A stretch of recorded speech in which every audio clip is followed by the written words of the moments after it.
Hello and welcome, Filthy Casuals. How you guys doing tonight?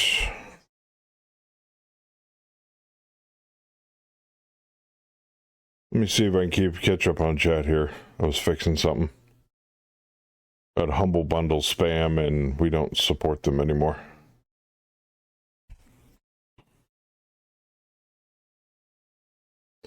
By the way, you forgot to added September's Megamac to your YouTube channel. Oh, funny story about that. I hadn't uploaded from Twitch in a while, and so the videos expired. So there was no content to upload. So the last content that I did have to upload was October's. So I'll just start from there.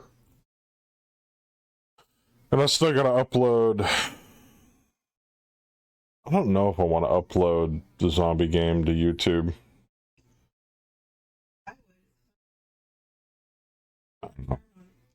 And then tonight's game I gotta upload. That's unless Spectrum screws me and splits it, and then it takes 4 hours to upload. Either way. What's up, Ray? Hey, Dragon.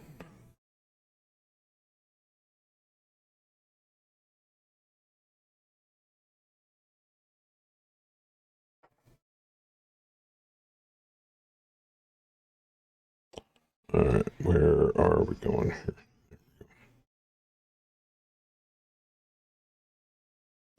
Yeah, we were up awfully late last night. We had to get up kind of early today. Luckily for me, Kimmy kind of let me sleep in because I gotta get up and go back to work tomorrow. On that front, it's looking like, according to what I can tell at the moment, the next Megamax stream's not going to be until the 30th of November. So, I'm going to be out for about 3 weeks on the road. But you'll stream some? But I might stream some other stuff the week of the 30th that I'm back. So, kind of want to stream some Elite. There was a game that Zoan gifted me that I won't have a chance to really check out or dive into until close to the end of the month. Yeah. Are FOT and HOS still on your Twitch channel? I don't know. If Twitch deleted them, I really don't have a say in the matter. Your YouTube. Yeah, they're on YouTube, as far as I can tell. But the early years of our Megameching wasn't really well documented, because at that point I didn't really care. It was just we were doing stuff for fun and learning how to use the program and all that stuff. It's only up until, like, I think this last couple of years I started putting dates and making stuff look all official and shit. It's not something we're going to be doing forever, obviously. Even though we've been doing it for quite a few years now. Yeah, most of it's on YouTube. Yeah. But like I said, like, the early years stuff isn't really well documented. Like, there's no dates or anything on those. So...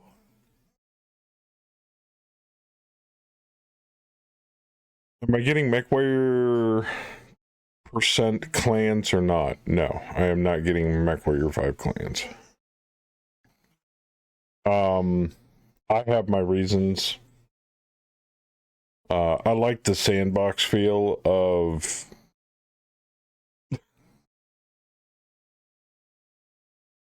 I have my reasons. One of them being is I like the sandbox feel of Mech 5 Mercenaries and what I've seen of clans, and I've tried not to give myself too many spoilers until I finally decided not to get it.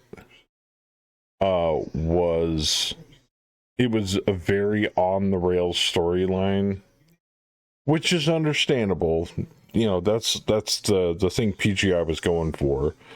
but it doesn't really drag me in. It's like making a story about clanners is, to me, very dry. It's like, if you could watch any kind of storyline in the Battletech lore, clanners would probably be, it'd be like watching paint dry. I mean, there's emotion, there's drama, but it's not nearly as deep-seated, at least in my opinion, as, that kind of stuff that appears inside the Inner Sphere. Don't get me wrong, though. I love clanners. I love their tech and all that stuff, but...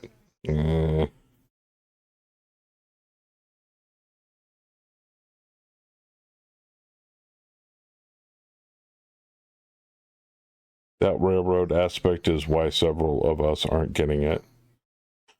I mean, I think I talked to Muad'Dib when he was streaming it. I think it was after he had finished the entire game.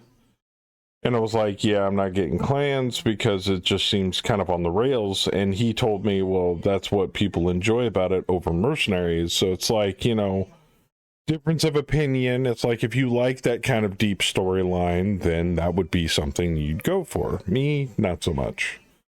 I like to have the ability to meddle and mess with like different deep and customizable game mechanics, even in a video game. I love doing it in tabletop games. It's kind of a hobby of mine. But yeah, it just wasn't for me. Now, that's not to say it's bad. Based upon what I've seen of it, the graphics look amazing, the gameplay looks good, the weapons audio, the sound effects seems a little muted. It doesn't have that hard-hitting feel.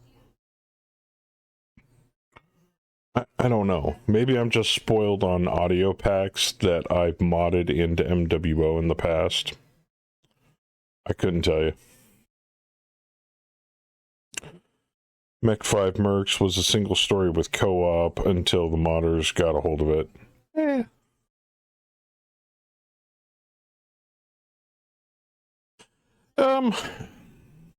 Yes and no, in my opinion.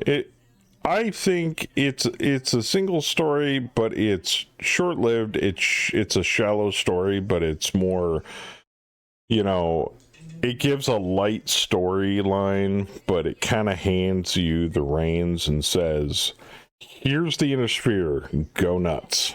And I'm like, cool. So I can play how I want to play it.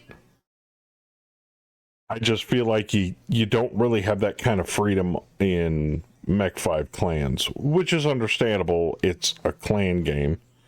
It's a very regimented sect of people in Battletech. You got it and have no regrets. That's awesome. Like I said, it's not a bad game. I mean, if it's something that looks like you would enjoy it, I say go for it.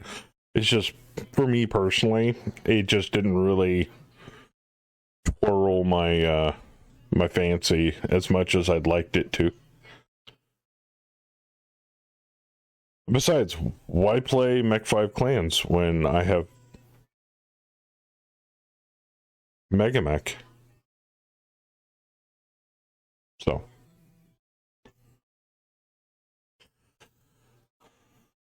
it does have a split story without going into spoilers. Oh, cool. Audio is a little light, but the mech reaction and to firing the big guns really makes up for it. Oh, that's nifty. Just like Battletech 2017 from HBS. Oh, I see what you're saying. Gotcha. Yeah, but even in HBS Battletech, it still had that mercenary sandbox feel. To me personally. And also, the modding community made it even better. In my opinion. Mercs was okay, but playing the same 6 missions over and over just got old for me. Yeah, I could see that. But like I've said before, the modding community opened up a huge floodgate of opportunity for all that stuff. I mean, take a look at all the stuff that's been going into MegaMech over the years. Like back in version, what was it, 47, and even back in stable 48. It was like, you know, do a drop, get paid, rinse, repeat. It was usually the same missions. This is a chase mission. This is a breakthrough mission. And it would just randomly generate them. Well, now we've got things like StratOps, and they're putting in more personalization, and they're adapting the program to better suit people. They're including more and more immersion as time goes on, in my opinion, and I think it's great. Some parts some people don't really care for, some parts people do. Obviously. I mean, I can't sit here and subjectively tell you guys one thing is bad and one thing is good. Everybody has different opinions on things. And I don't want to be the guy to be like, I'm the basis, you know, standard of quality, blah, blah, blah. No. Lots of different people like lots of different things, and it is what it is, as my wife likes to tell me. ATB. Yeah. You've never heard of ATB? It's what Mech HQ operated on for years and years and years, up until roughly version, what was it, 49? Yeah, StratCon's fairly new. If you want to see what ATB is all about and the differences between ATB and StratCon, Big Fluffy put up an amazing comparison video. You can also probably find a link to it on the MegaMech Discord. Yeah, it's against the bot. Very rudimentary system for generating missions in OP4. Well, I wouldn't really call it rudimentary. That's like calling, you know, the Venus de Milo a painting. You know? Well, it's not a painting, a sculpture. Thank you. Was it a sculpture? Was it a painting? I don't know. I'm still tired from yesterday. Leave me alone. Hey, Hammer, what's going on? Hammer announced ATB is being retired. StratCon is now the hotness. Oh yeah, and I completely understand. ATB is very antiquated at this point, and with the new tools and development capabilities, and the new blood and new developers, and all this stuff that's going into it, especially all this the really awesome shit that Ileana's doing.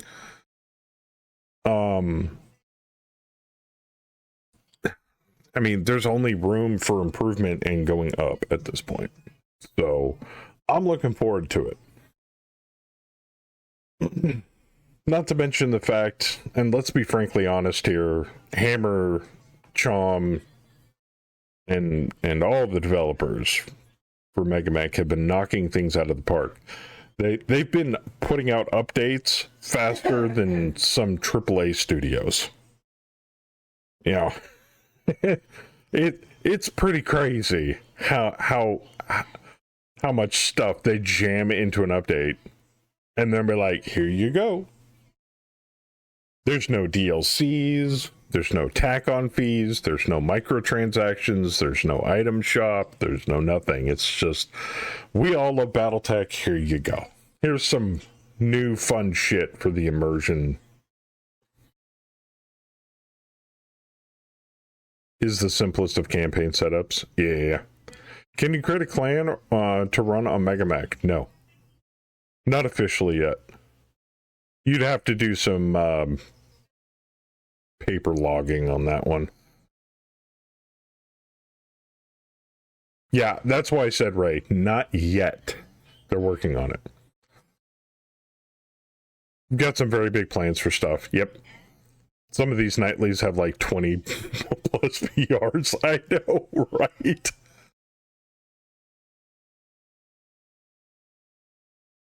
Wait till you see 50.01. You say that every version, Hammer. You're like, wait till you see this next version. It's gonna blow your fucking mind. So, and it normally does.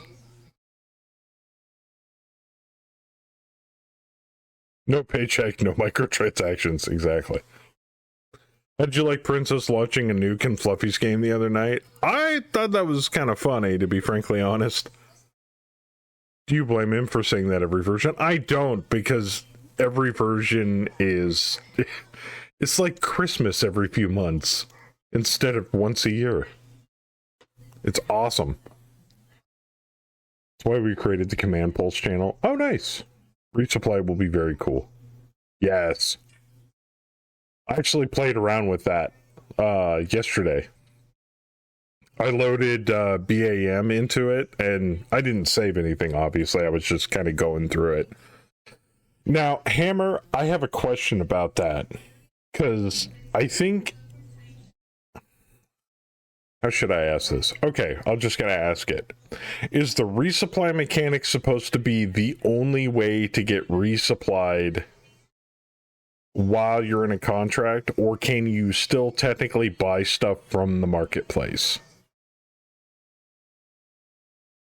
Or is that pretty much up to interpretation of whoever's running their own campaign? Yeah, resupply is just replacing bonus parts, right? Hammer create a clan creation function for version. Well, geez, Omega. Snap your fingers and say Hup 2. They're working on it.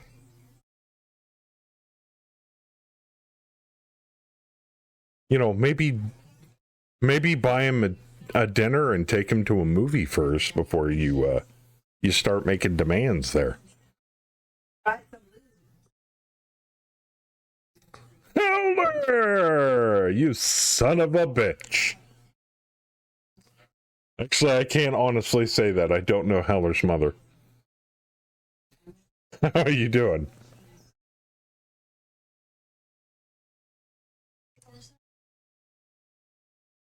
Fully replaces bonus parts and is intended to be a supplement to the usual procurement process while on contract. We have plans to eventually update normal procurement to be in line with cam ops, but do not have the current timeline. Okay, cool. So just keep using it as is. It's just you can't convert victory points into bonus. Well, let me rephrase that. You can't convert you can convert victory points to support points, but you cannot convert support points into bonus parts. Because, I mean, how else am I going to get my illegal clan tech to, you know, repair my ill-gotten clan mechs that I should have absolutely no business having, let alone the ability to repair? Yeah, that's kind of cheesing the system on that one. I'll take blame for that. That's fine. I will take complete blame for messing with that loophole there.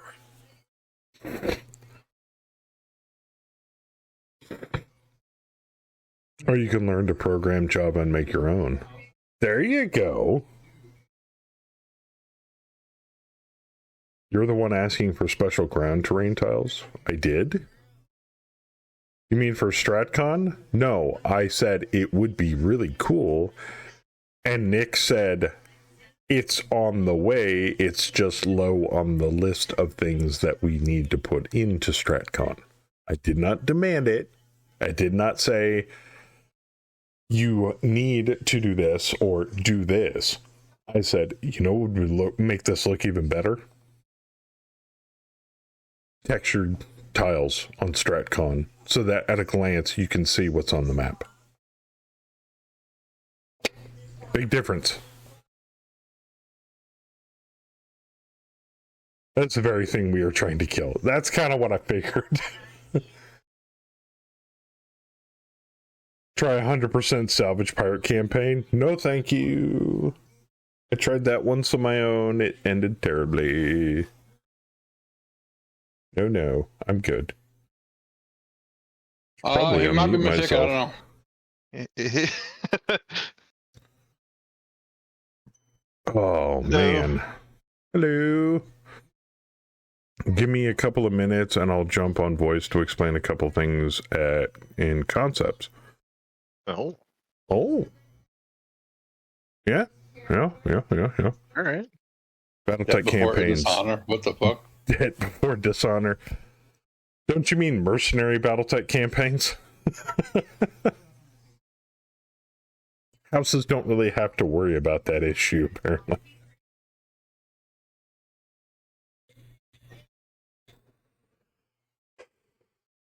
Yeah, I briefly I mentioned something about. Actually, I think Saber mentioned it first, and then I kind of dogpiled on it, and everybody was like, "Oh yeah, that's a really good idea." Being able to run like a subsect of a major clan, like a trinary or something, like, you know, running a trinary arm of like Smoke Jaguar or, you know, Ice Hellion or Jade Falcon or whatever clan you want to pick. And yeah, if they're ever gonna like running off of something other than C-bills, like how they do in Mech 5 Clans, what is it, Honor? Kerensky's. Oh, there you go. But like, yeah, I mean, that way, like, you wouldn't take contracts to make money. Like, you get a monthly allotment or something from your house. You get like, maybe depending on batch how good you did, like, that would increase. Yeah. And then, like, you know, your contracts would be missions instead of contracts. But you're taking the mercenary system and you're ripping out the guts of it and you're putting in a completely different system to manage it. So that takes a little bit of elbow grease. Okay, a lot of elbow grease to implement. So and it's understandable. It's on my 10-year wish list. Yeah. So but we never demand anything. Would be like, hey, you know what we think might be an improvement, and we've made hundreds upon hundreds of suggestions. Do all of them get put in? No, not by a long shot. But a lot have, and many have and been some improved. that we've never thought of have been included. Yeah. Like StratCon was completely out of left field for us. Mm-hmm. And they're like, hey, take a look at this. I'm like, oh my God. That's the best thing ever. Another thing, you know, there's the possibility of, you know, I appreciate the fact that they put in a certain measure of logistics with the resupply thing, but you're not burdened by micromanaging logistics on top of your battles, your drops. So you're only really concerned with is combat, which should be the basis of what Megamech is, because it's based off of Battletech. Logistics should be like a secondary thing, like micromanaging your net worth, your profits, your contracts, you know, paying your bills, paying your people, blah blah blah. Which most of it, for lack, you know, more or less, is pretty much automatically handled for you. So as long as you're not dying over and over again, and you know you're getting, you're doing good here and there, you're gonna make a profit. Is Fluffy in chat or here tonight? I'm gonna go with no. Yeah, that's why I think if you had like a house mode instead of a merc mode, like I actually think that would be easier on new players. Because it would take away a lot of stuff you'd have to like a merc cultivate. group? I'm gonna refer you to Battletech lore on that one. Wow. I mean, technically you can. I mean, there are mercenary units that originated from clans, if I'm not mistaken. Wolf's Dragoons being one of them, if I remember correctly.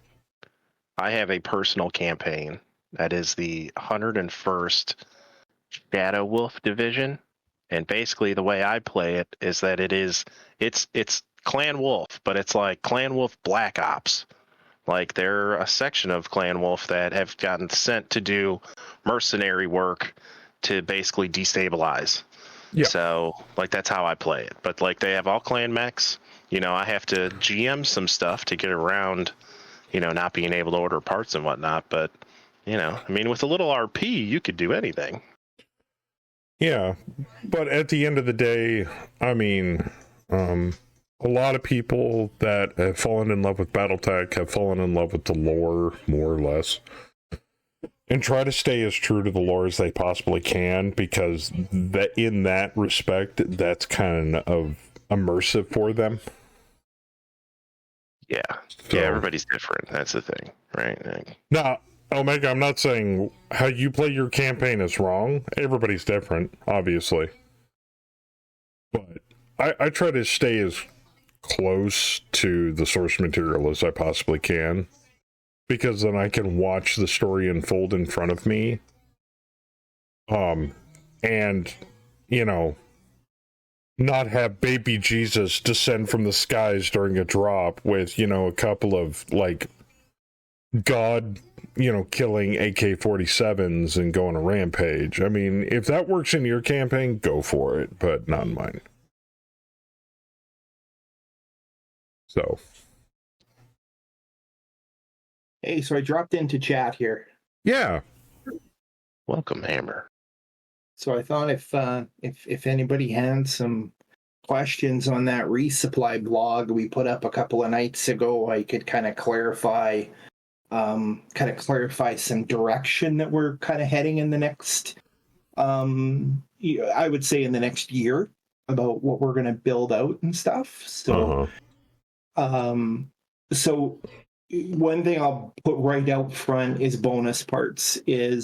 As I kind of mentioned in the blog, bonus parts has been something it was implemented back before Mech HQ existed, and it was meant as a mechanism when Against the Bot was played on a spreadsheet to get players the ability to replenish and resupply in a way that wasn't really tracked. So bonus parts we've watched, especially since StratCom came around, is we don't want to discourage power gamers. There's always going to be the player that wants multiple Gauss rifles and 30-25 XL engines and stuff like that.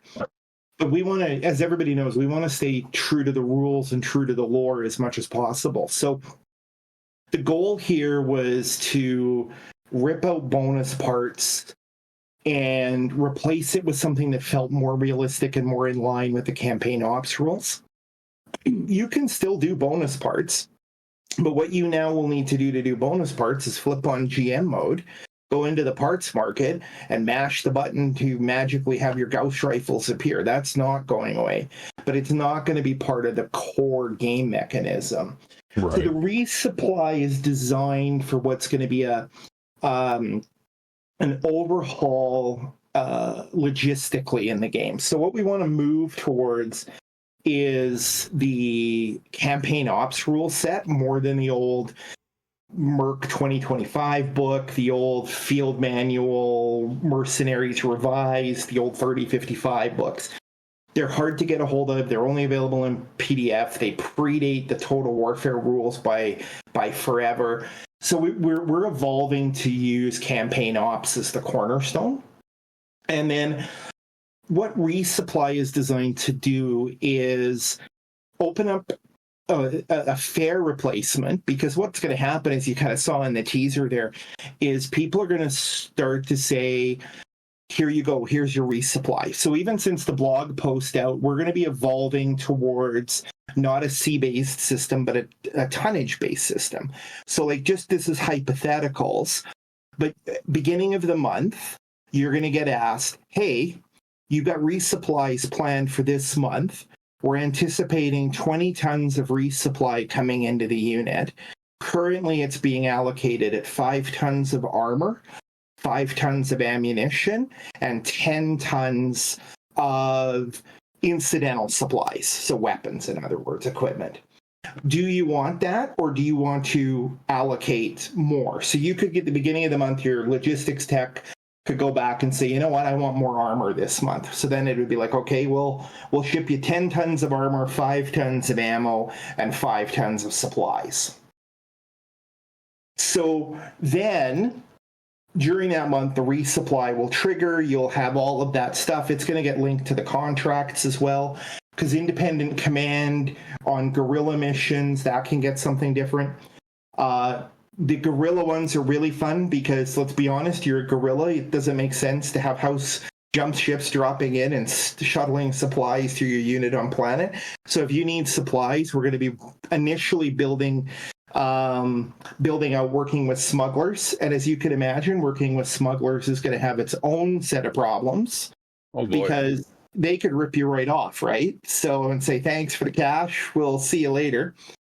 And then the other fun part that we are going to evolve towards is being able to hit enemy supply depots in addition to what you salvage on the battlefield. So we are going to be evolving towards that. So the I like that. Yeah, so the resupply is really designed to represent, you know how when you sign a contract, you get C-bills to buy supplies and stuff? It's kind of designed to represent some of that stuff that gets, because the house doesn't want you to die of supply. They're going to make sure you keep going as much as you can, and we're going to factor in some evil stuff behind the scenes. Ileani is a pro at that. But what we really want to do with logistics is, everybody's heard, was it Bradley that used to say, tacticians think of battles, and that old battles versus logistics quote that Omar Bradley had. Can't think of the exact part of it right now. But we want to create and evolve with StratCon to give players to have meaningful decisions about what's happening with the unit linked back to personnel in a way that, if you make a choice to say, I want all ammunition this month, and then you get savaged in a battle and you're low on armor, you're going to have to manage that. So we're looking for those decisions. The biggest thing that's come out of the development of resupply, and this is huge, up until recently, the StratCon map was largely based on, here's the tracks, here's the stuff, it's generated. But behind the scenes, it was pretty static, right? The map was pretty much just the way it was as it was built. What Ileani has now been able to figure out how to do is to start introducing dynamic elements into the map. So the excitement you saw in that post is that those supply convoys are being dynamically generated in the moment onto the StratCon map. So that in a very simplistic way to think about it, they're effectively creating a new track mid-game. So if you think about the potential for that for the future, that will suddenly allow us to open search and rescue down the road. So if you lose a mech pilot, you can now do SAR. The other thing that opens the door for us, and this is probably something Ileani wants to try and do later in 25, is how about a persistent StratCon map? Which means that when you put a unit on the map, we're effectively permanently tracking where it is in relation to the map, as opposed to right now where it's kind of magically drops in, scouts hexes, and after a few days magically reappears. So this is where we want to evolve. And by linking all of these systems, we want to create that strategic context within StratCon is where we want to evolve to. But everything will ultimately also go back to players. So, for example, if you are in 2950 and you manage to discover a Star League cache and you decide to keep all of that Star League equipment, we all know what Comstar's opinion is of Star League equipment lying around in the Succession Wars. The teaser you saw there is for us to start implementing a mechanic for Holy Shroud. So you may suddenly find equipment suddenly being stolen. Those 2 Star League Gauss rifles that are in the warehouse, they may suddenly go missing. And you may suddenly find some clues around where that is. Or you may actually start finding clues on the map where you suddenly come into a hex on the StratCon map and your scouts say to you, hey boss, there's a really old facility here that we've spotted some remains and ruins of. Do you want us to go and investigate it? Which is the teasers you saw about walking into a very old ghost-like Starlight facility. So where we're evolving and want to evolve StratCon to is, Joker, you said it, to tell a story, but we want to be able to build a framework around those stories. We want to be able for you to have that story where you sell that Starlight Dash for 20 million C-bills, and then Comstar still decides to drop a level 2 on you to make you go away. Why? Because they paid you a lot of money to take a cache. You've given them the cache, but you now know where you found one. So what better way to do it is to put that into a combat. So this is where we're evolving, and resupply is the very first steps towards this to kind of clean up and do it. And I need to stress, final piece of this is ATB, the pure form of ATB. And I don't know if, I don't think Fluffy's around for this, but him making that video is very instrumental to be able to show players the difference, because we want to evolve players to StratCon, because what is going to happen is we want players to move away from pure ATB, start getting into StratCon, start watching the Twitch streamers, your video, Joker, to figure out how to play that. Because as we implement these rules into StratCon, we're not backporting them to ATB. And the bad news is, as we move ahead with StratCon, it is going to slowly cause bugs in ATB that we probably won't fix. And eventually we will get to a point where we will just remove ATB. So that's kind of, that's your super big preview of kind of where we're going and evolving. I have a statement about that, and I have a question, and I think I asked it earlier towards the beginning of the stream. But the statement was, "This is fantastic." Like I was telling chat before you came in, things are evolving, things are getting better, things are improving. Is everybody going to like it? Maybe, maybe not. But it's to tell a story, it's to drive a narrative, it's to create drama, it's to create strife, because that's basically what Battletech is based off of. It's space Game of Thrones. You're just a small part of that entire machine. Whether you get ground up in it or not, that's your choice, and the decisions you make move that story forward for better or worse. That being the case, you know what this sounds a lot like, and probably many people have not heard of it, but if anybody wants to inquire about it, I will do some more deep digging. But there's a program that I saw, I think it might be browser-based, it's being developed by a gentleman. It has been being developed for years, called the Augur, AUGAR, and it's a program that is basically random generated events, settlements, NPCs. I mean, it handles fantasy, it handles sci-fi, it handles a lot of different things. But you talking about all the dynamism that's happening on the StratCon map, it kind of reminded me of that. But it also reminds me that with StratCon, it opens up a huge set of doors for you guys to start now, finally, instead of just being a flat hex map with terrain on it, now it's got some dynamic events that are happening on it, and things that are happening in the background that you may or may not see. And as you just said recently, stuff that you have to react to and make choices. And I think the choices part is going to be the most eye-catching part of this entire thing, simply for the fact is making hard choices in a video game makes that video game better, in my opinion. I can't... Go ahead. No, you go. You finish.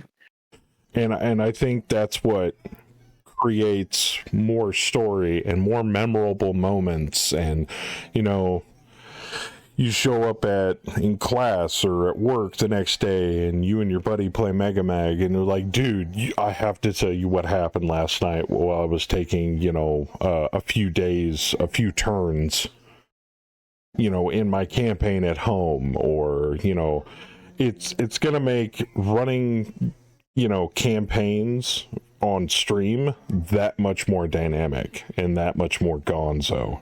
And I love gonzo. If it gives you any indication, I enjoyed playing orcs in Warhammer 40k because of how unbalanced and absolutely outrageous things went with that army. Like, you could do exceptionally well and crush your opponent, or you could just absolutely get your shit punched in because your guys decided to go on a frenzy rampage and attack each other rather than the enemy. So, but yeah, that's it. And I was going to say, one of the things, for example, that's very early in the resupply stuff. Right now, we're looking at things like you're low on supplies, so you have to scout the map to find the warehouses. And then if you attack the warehouses, where right now you get the supply point, which turn into that limitless cycle of bonus parts, what will now happen is those points could be converted to extra supply drops. So all of a sudden becomes that the fact that convoys can now be attacked, if everything's deployed and you can't defend the convoy, it's pretty crazy. We have a channel in Discord that's dedicated to the logistics overhaul. And it's hilarious because for the last 36 hours, almost everybody, ironically enough, is talking about trucks. Okay. The last thing, and this is the question I wanted to ask you. So will this system eventually, over time, because you said you guys were slowly trying to blend things to the point to where you're going to mainline cam ops, which I think is a fantastic idea because, it's current. Not saying the old rules are bad, just saying current rules. I'm a current rules kind of person myself, so. But in that instance, are we eventually going to phase out the ability to just open up the marketplace and place our Amazon order for mech parts, or is that just going to be a thing that's going to always be there because, insert target number here, put in orders, and hopefully it shows up? No, the intention is to keep that around. Okay, good. Thank God. The intention is when you're off contract, you wouldn't get resupply. Resupply is designed pretty much for when you're on planet.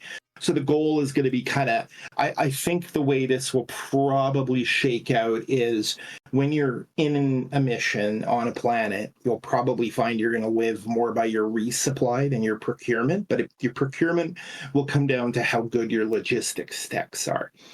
When you're off contract and you're just putzing around, then it's going to be the classic logistics way of, okay, wait a minute, I'm down to medium lasers, so I now need to order medium lasers. So really, so CPA is still going to technically be a thing, which I'm cool with. I like CPA. What it's going to look like at the end is to be determined.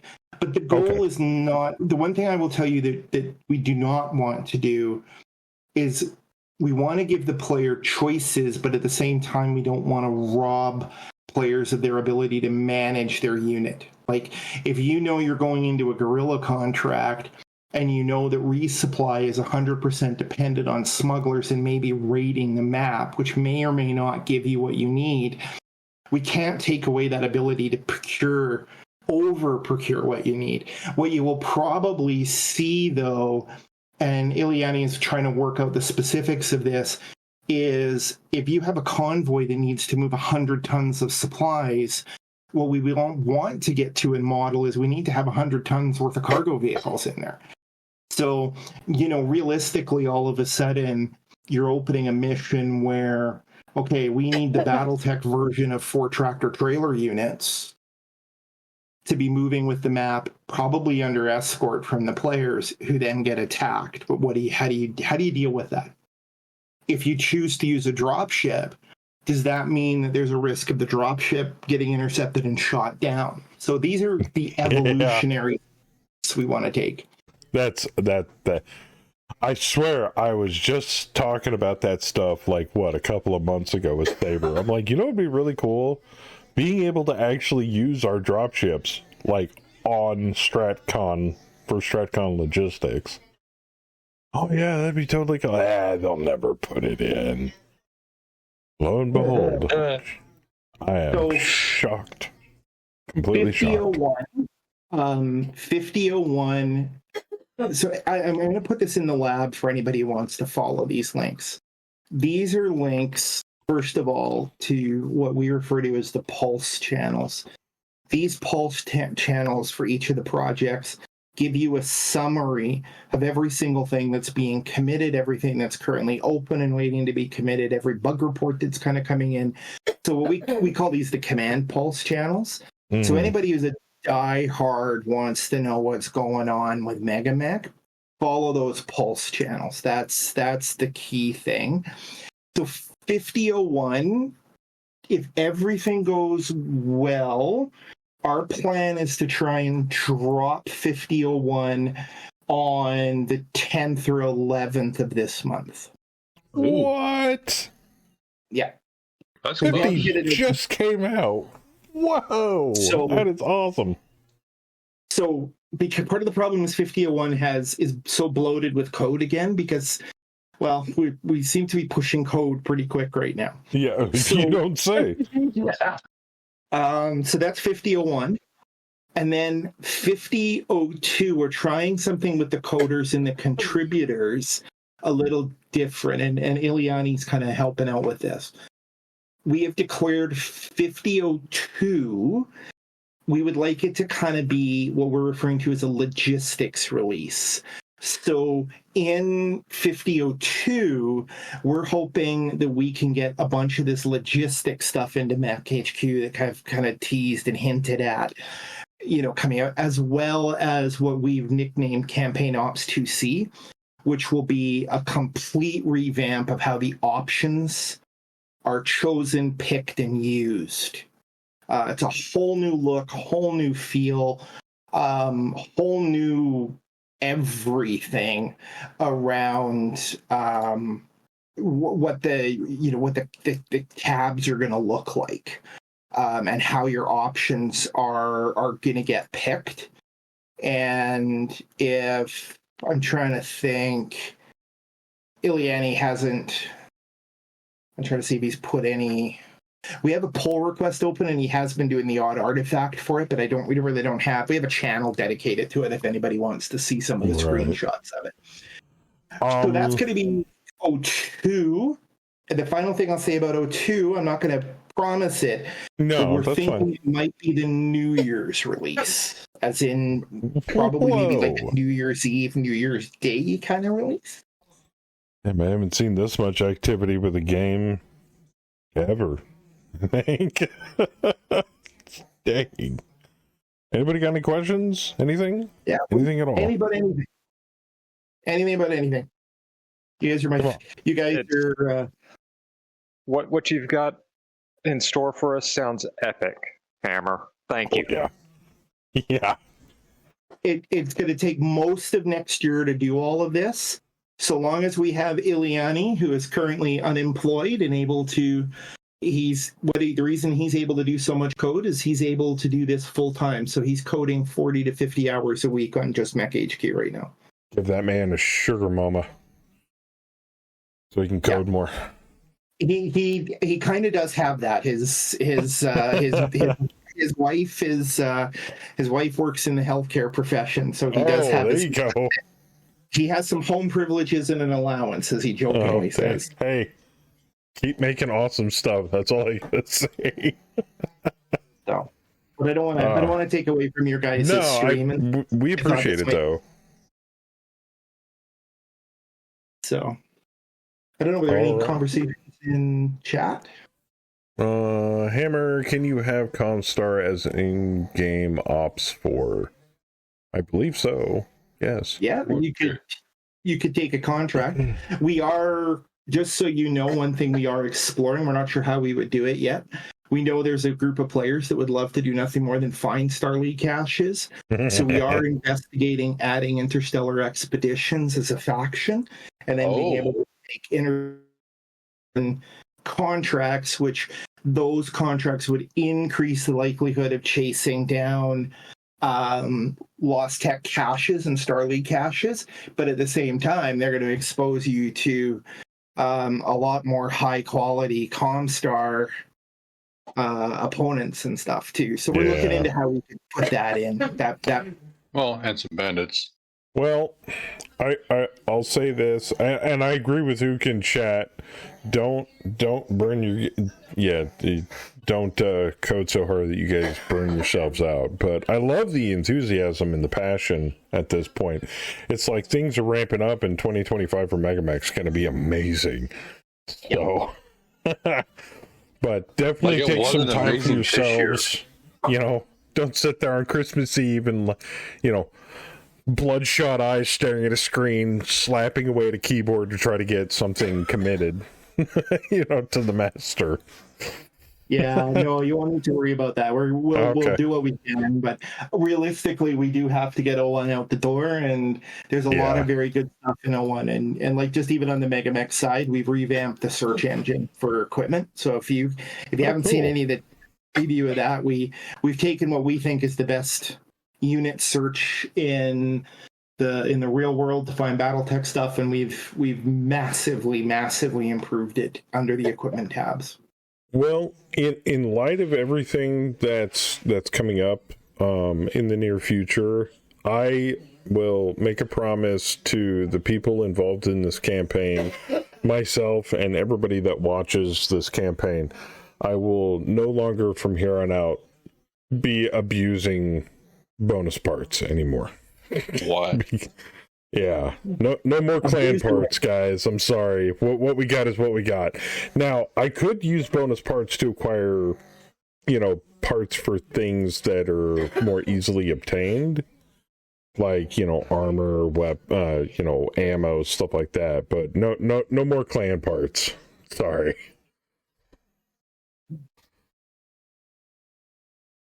Besides, if you switch to O1, you're going to kind of lose that anyway. Oh, no! Well, if we can get it in. It'll be in for O2, slim chance for O1. Definitely in for O2. You're killing me. Long-term PRs that I've not heard about lately, story arcs, subforce splitting for separate campaigns, arrow cleanup, support flags for units on TO&E. Sure. I can give really quick updates on that. So story arcs, that is Tahark's baby. Tahark was supposed to be back this fall to finish the editor, was next on deck. He's had some family stuff come up, and he's hoping to be back after Christmas and early in the new year to work on the editor. In theory, you can write story arcs, but they have to be done by hand, and it's messy. So that's the story arcs update. Subforce splitting. Ileani and I were talking about that actually this afternoon. And we have a bunch of systems in terms of code that we need to decouple that cause problems. And that's not an easy task because it's code that was written back on day one of Mech HQ. But we think we've got a workaround that he's going to explore next year, which will be the ability to create what are known as expeditions. And what will happen is you will go into your TO&E, you'll right-click on a unit, you will hit Send on Expedition. It will export everything to do with that unit to a separate new CPNX file. Oh. Then that unit will exist fully set up, and you can say, I want you to take this many parts and these people with that expedition. And then you would run that campaign just like you would normally. It could take its own contracts, its own everything. Think of it as almost as a way of exporting. But the big kicker that we would then do with the expeditions project is you could, at the end of a contract in the expedition, then re-import the expedition unit back into the parent. So imagine you had an alpha and beta regiment. You could send to beta regiment out to do its own thing, and it would get its own contracts, like its own thing. And then what would happen is it has to be structured to be at specific times. Like you obviously have to, if a contract ends January 1st, you can't merge stuff back in until January 1st. So that's the concept about expeditions. We're going to look into it later next year, probably in the second half. I hate to cut you off momentarily, but I have to say this. So, Fluffy, you, me, maybe Bayou, one giant mercenary company / regiment, and we each take a slice for expeditions for our own little section of an overall mercenary unit. And then we pass files back and forth for updating things. Say less, man. Yeah. So that's what we call awesome. There's nothing documented. Ileani and I were talking about it. But to make expeditions work, we have to get a bunch of this logistics stuff fixed. Yeah, and then the other thing we have to bring back for expeditions to work is we have to bring back a systems planet editor. Because what we would want to do with expeditions is make it meaningful, that if you go split a unit in 2 regiments, do planetary invasions, that you would then have the ability to edit the results. So that's the sub-force splitting idea. We're being very honest about this, though. We do not think we will ever be able to get MechHQ to the point where you could run within one campaign a regiment on the map and a regiment on the map. We don't think we could ever get there. All right. The code's too busted. So expeditions might be the only way we can effectively do that. That's still a huge improvement. Aero cleanup. I'm not 100% sure what you mean by aero cleanup. If I'm not mistaken, Ileani did edits on the movement markers, I think recently, for aero movement for some odd reason. My net decided to die all of a sudden. The capital scale aero and aerospace. Yeah, we need a developer who really wants to take on aero. We have some people that have dabbled, but we don't really have anybody who really wants to go into aero. It needs some love, to be honest with you. We've got some bug fixes in, but nothing elaborate. Your stream just went. Yeah, I know. I already fixed it. Okay. So, that's just Spectrum being their normal selves. It looks like he failed. Sabers, I have a question. Maybe I missed it, but if some dirty pirate steals my supplies, will I have an option to go mess with them and get our stuff back? Long term, we are looking into ways to make pirate and smuggler experiences personal. Nice. There you go. I'm going to put this out there on the smuggler side. Anybody who is a fan of Star Wars probably knows their favorite pirate or smuggler. Our good buddy, Mr. Onaka. Ileani and I, when we're talking about this stuff, we are drawing a lot of inspiration about how he would treat the players.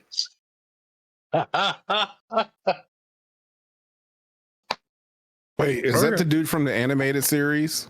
Yeah. Yeah, okay. I'm happy. Go ahead. Yeah, Hondo Onaka. So that the goal is that we're kind of trying to borrow some of this smuggler stuff from him.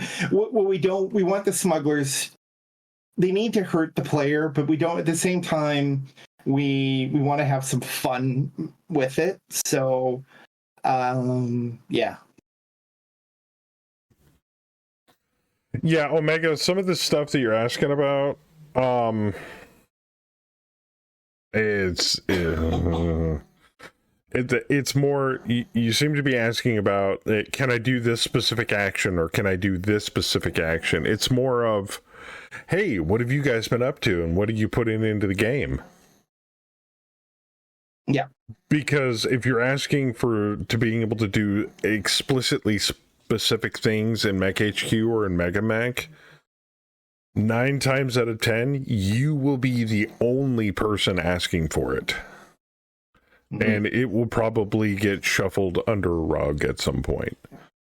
The best thing I can suggest in that regard is see what's coming down the pipe and ask questions about that, rather than asking for things that you personally would like to see specifically in the programming. A lot of the stuff you're asking about is either way too specific or stuff you could learn by just launching MegaMech Mech HQ. There you go. I couldn't have said it more succinctly myself. Yeah. Yeah. Anyway. No, the here is more to talk the strategic. And in interesting news, Ileani literally just messaged me right now and just says, I'm now officially set up. As of tomorrow, I will begin working on the revised procurement stuff we talked about today, which is to evolve to the tonnage versus C-bills. And then part of that will also link all this into availability eras as well. So we're actually gonna do this procurement to better link off of. So if you get a piece of equipment that's like an E-rated availability, so like rare, to try and track those down will be a little bit harder in earlier eras. And then we're also having a whole bunch of stuff around extinct too. Nice. Yeah. Very specific stuff. Very cool. So for those that aren't familiar with the name, Ileani is taken over. He's basically the lead dev on Mech HQ right now. So he's the primary developer on that. Because if I'm not mistaken, Nick kind of took a back seat because he had real life he had to handle, which is understandable. Yeah. We have 2 new contributors that are coming out. And their big thing, Weaver is one, and if you go through the Mech HQ Pulse, you can actually see some of the improvements that he's done already around some of the dialogues. For example, I'll put this in the lab really fast, but he's reworked the resolution wizard. So if you look there, I just put the link to the Resolve Wizard dialogue, and there's a screenshot of what it'll look like. It's a pretty significant. I think I've seen this before. Oh yeah, huge kudos. Now, I don't want to toot my own horn or anything, but did that come about roughly because of the information that I sent from the post-drop screens that were empty that one time? And it's like, nah, screw all this stuff. We're just gonna start over from scratch, rebuild it, and make it look better, while also fixing it at the same time. Yes, that's kind of what I figured. You would be very accurate that your your stream and the feedback that comes in contributes fairly extensively to a lot of the improvements and stuff there, like now, the rant all button that's now been added, stuff like that. Now let's not. The one thing is I don't want to make other people that are contributing bug reports and tickets and all that stuff seem minor in that regard. I want to tell everybody, if you're out there and it's a Friday night and you're getting home from work and you're like, oh boy, I'm going to play some MegaMech and stuff like that, and you start running into bugs and you start putting in tickets and reports, those are just as equally instrumental and valuable and important as anybody else's ticket that gets submitted.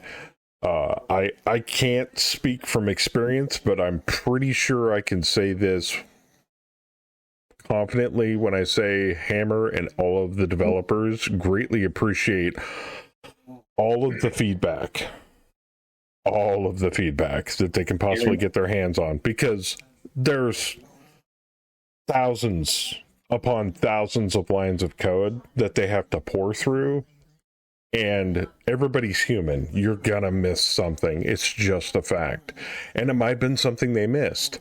So if they can find it, eliminate the bug, and move on to the next thing, before not too long, before realizing, oh shit, this bug has persisted through 3 whole versions and nobody's caught it yet, that's a good thing.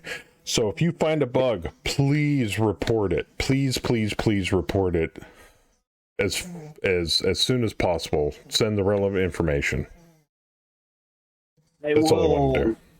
And I'll also add, not related to that, but bug reports absolutely is critical for us. Same with RFEs. But I will say there is one thing coming in 01 that is of huge importance to Mech HQ. Is we have started, and it is largely implemented, created a scaling. So you know how MegaMech, you can go in to the client settings and set your scaling to make larger fonts and things like that for readability and accessibility. We finally have started to get that moved over to Mech HQ and in MegaMech Lab, and that's all part of the FlatLaugh family of add-ins.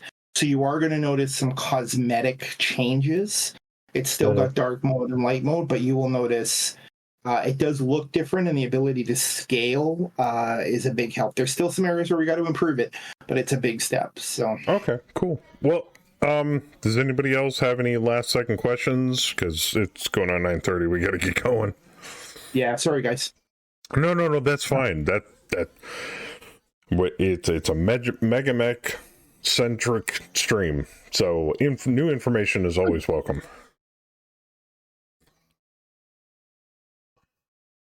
Okay, I guess not.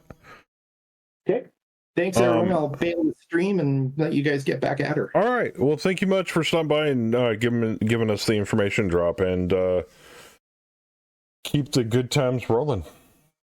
Absolutely, and enjoy some of the preview stuff that I tossed into the lab there. Yeah, we will. Okay. Night all. Night.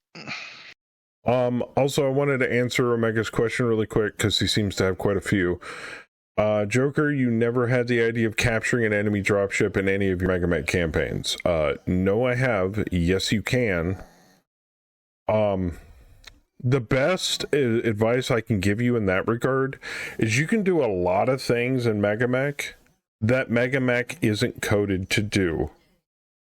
What you gotta do is pick up one of these, a pen or a pencil, a writing implement of some kind, crayon works too, and a blank sheet of paper, and write it down. I know it's old school, or open up a text file and type it in there, or a word processor of your choice.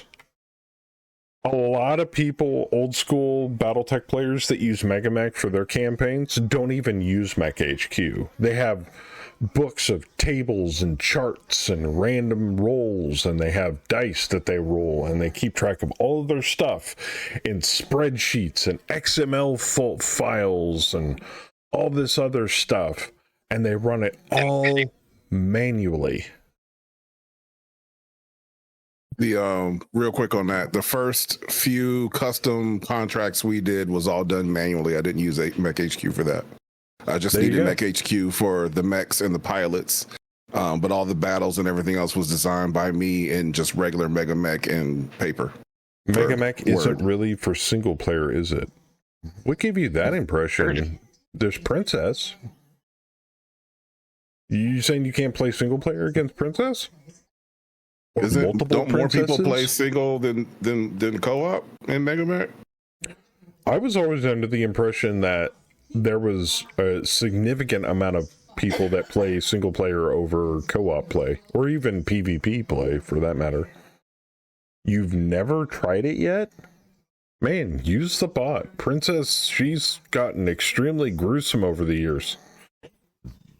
Good luck. That's all I gotta tell you. Nukes and everything now. Yeah. Yeah. I'll tell you, good luck trying to beat her out, man. I still stand as the only pilot to have survived 2 nukes dropped on them. Thank you. There you go. Yeah. Try just play it. Download it and play it. Yeah, Are a you lot of gonna the get questions right you the have too first would be time? answered. Are you going to get right the first time? No. God, I spent countless first couple 2, 3, 4, even 4 years screwing shit up in Mech HQ during our co-op campaigns. Countless times. It's a learning process. Yeah, Mega Mech and Mech HQ and even Mega Mech Lab have a somewhat of a steep learning curve, but it's because they're based on a set of rules that have been around and developed over the course of how old is Battletech now? 40, 45 years, give or take. Yeah, we're still on 50. Why? Did 50.01 come out? Hammer made it sound like 50.01 didn't come out yet. While we were having this conversation. Yeah. Nightlies? No, I don't touch nightlies.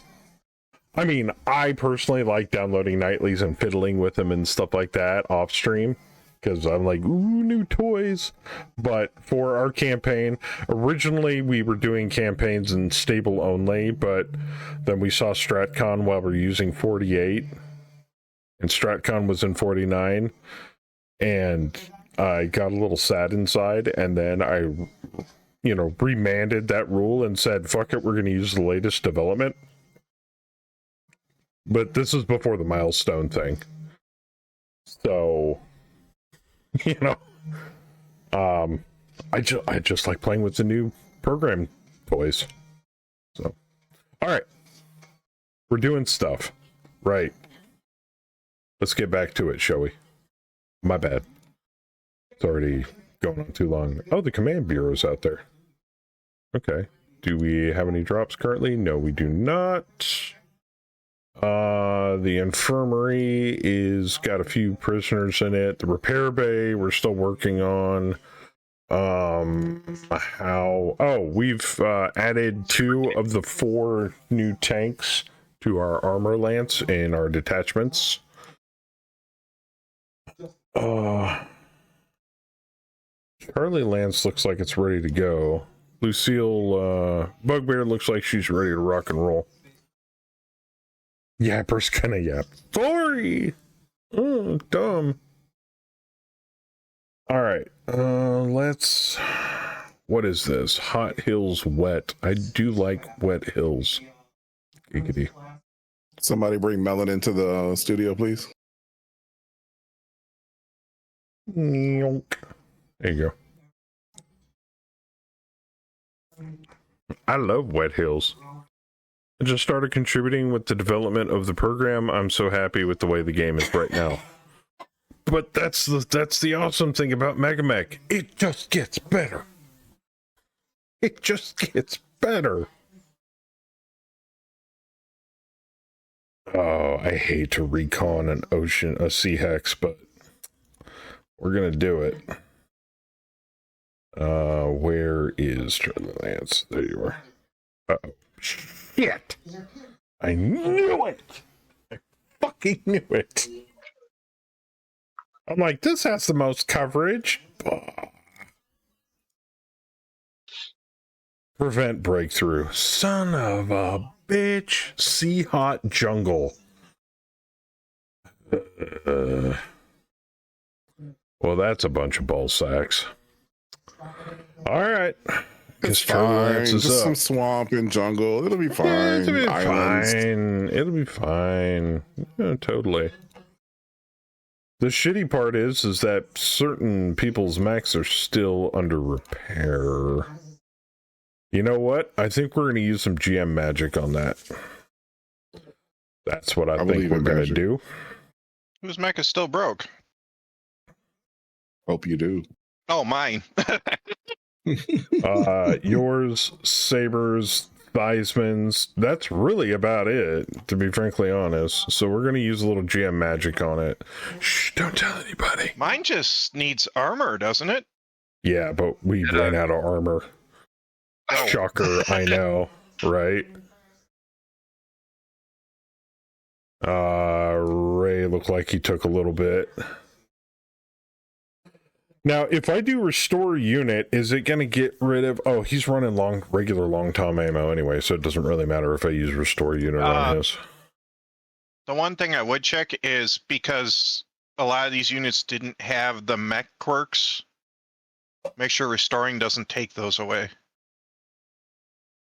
Should restore him to the MTF file. Yeah, but the MTF file didn't carry those over. Was that before or after the changes for importing from Megamech Lab? Mine was sent before. Yeah, mine was sent before too. All right, we'll so take a look at them really quick if anybody remembers. Command mech, extended actuators, narrow low profile. I'm pulling mine up now. Missed them before. Oh, here you are.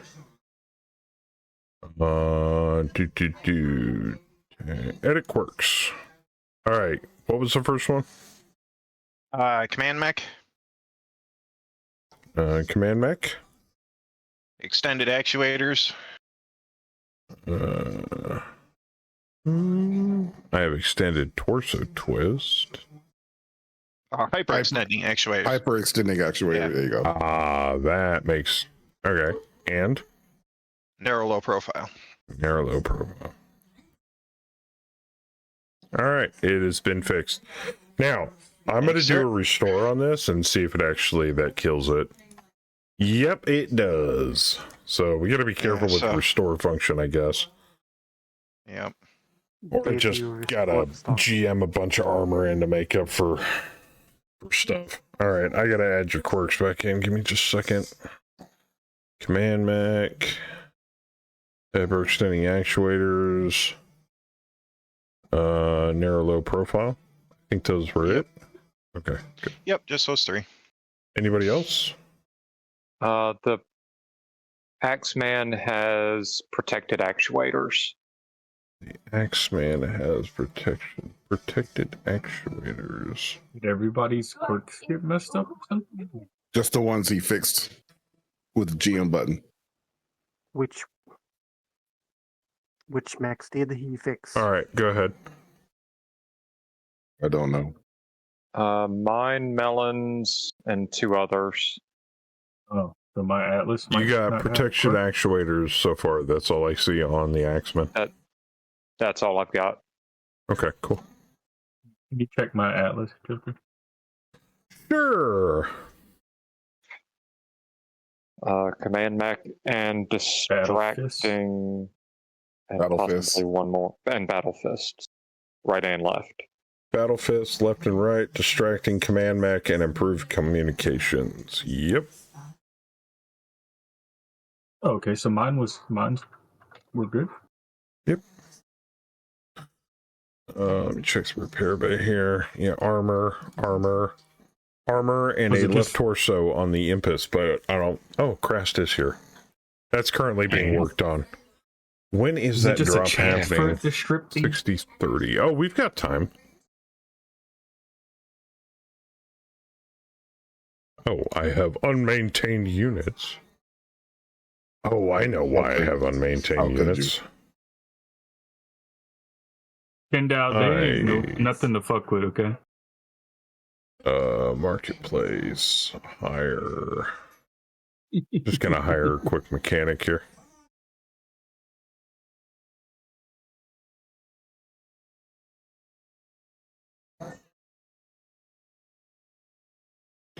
Mechanic 9s, 8s. There we go. Boop. Now we have a mechanic. Cool. EdTech 2 Force, mechanic vet. There we go. Now I don't have to worry about it no mo. Boop. Yeah, I heard you, dear. I'm kind of busy at the moment, though. All right. Instant mass. God. Blessed. How much damage did we all take? And I got more unmaintained units. Good lord. Oh, the alicorn came in. Higher complement. Add unit, tank, assault. There you go. Boop. Should get a little more armor in. Oh, good. Everything got fixed. And last but not least, the Highlander 7SR-2 is currently having the last bit of its center torso armor put on. Which, if I'm not mistaken, I can just boop. There. Done. Okay, cool. Just in time for the drop. Now we can actually do the drop. Alright, who do we got? We got... I'm going to have to do this one at a time. I completely keep forgetting that.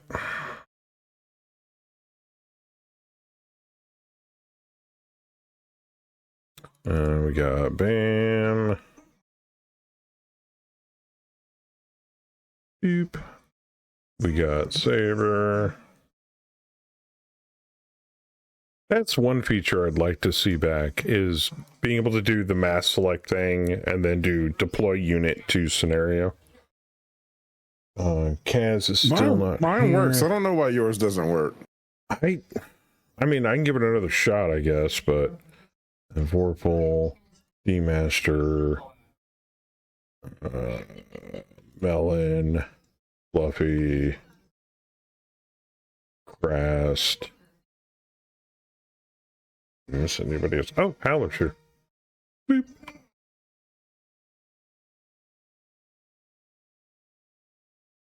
Yeah, see, it only just did the Axeman. Super weird. That is really super weird. Look,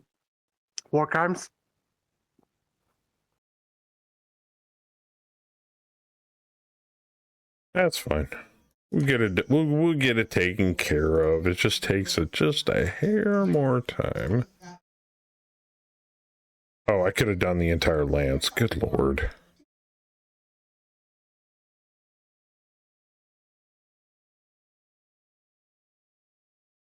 What's the leadership skill on your commanding officer? The leadership skill? I have no idea right off the top of my head. I think we get like a +4 when Doc's around.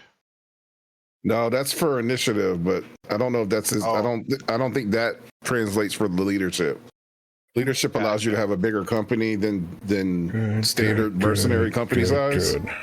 All right. Doc, we've got.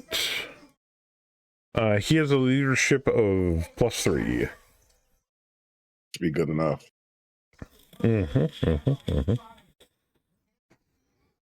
That's what Jeff has too. He got a medal. Expert marksmanship. Oh, I see.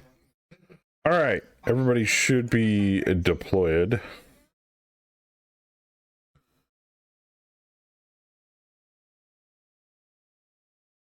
You can drop. You should be able to join chat in 10 minutes. Oh, okay.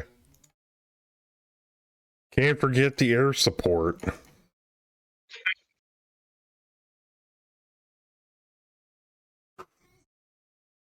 All right, cool. Gotcha.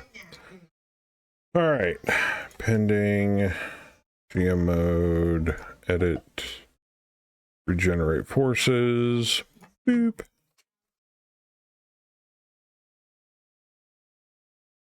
That's a lot of bad guys.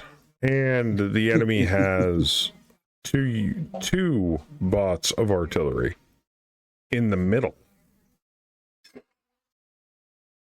That means we can take them out. Cool. Sea Hot Desert, 50 by 29. Daylight, torrential downpour, moderate gale, no fog. Blowing sand, yes. A desert downpour. Prevent enemy units from crossing the far edge of the map. Hostiles are coordinating more frontline units in the area. Hostile artillery batteries on the field. Destroy 50% of the independent primary op 4. Which, by the way, I got a chance to take a look at what they've done with 50.0 so far. This right here, the scenario readout and all of this stuff is severely cleaned up. Also, I noticed on the personnel tab when you have it set to general view like this, their skill is color coded.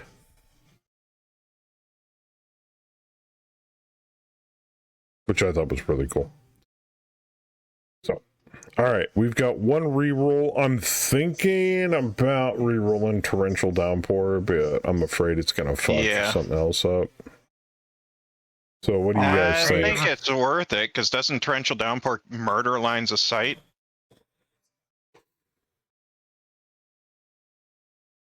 I'm not 100% sure on that. F4, F4, F4, F4.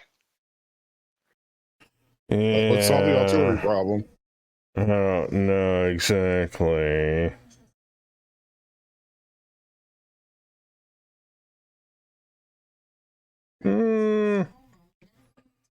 Let's save scum. Light snowfall, calm, heavy fog, extreme cold. Oh, nice. It's supposed to be hot desert or hot jungle. What happened to that?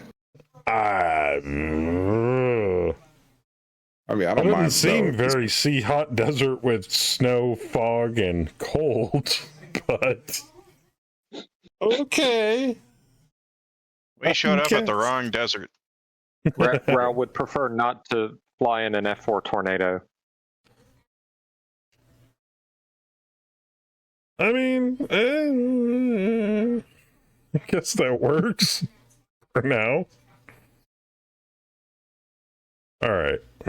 Everybody should be in. That's good. That's good. All right, let's get this going here. Lobby loading, please wait.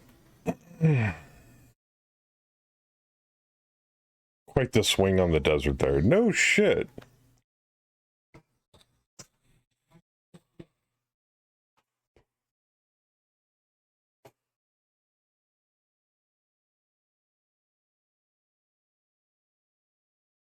I mean, Kaz keeps telling us it's snowing in New Mexico. Yeah, that's fair. All right, game's up.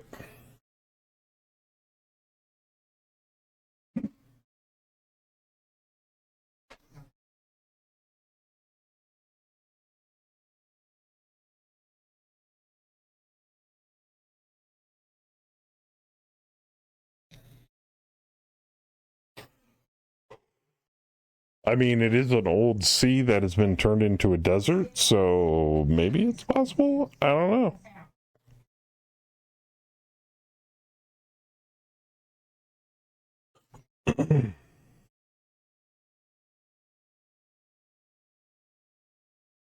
All right, let me get all these folders unfolderated.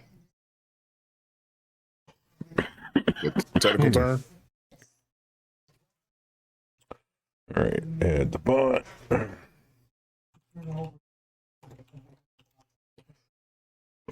think I'm gonna put him on Berserk. Well, no, because Always Berserk. Yeah, we'll put him on Berserk. We're gonna move that up one more. That works. All right. All right, going down the list. Let's see who we got.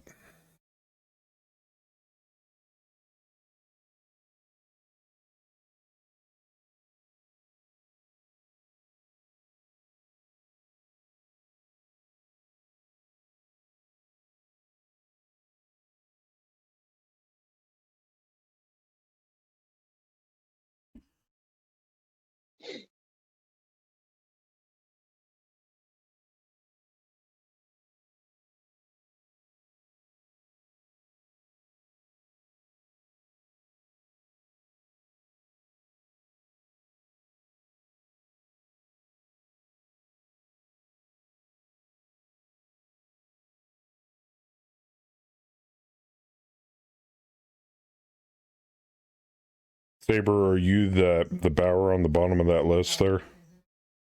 I believe so. Is it Jeff? Yes. Just double checking.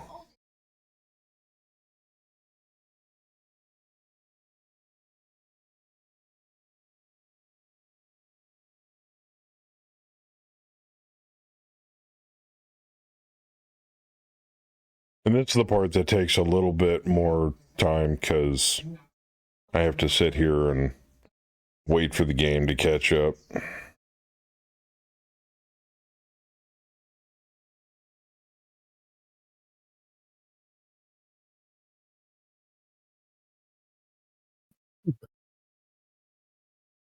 It's like you're doing stuff, and freeze.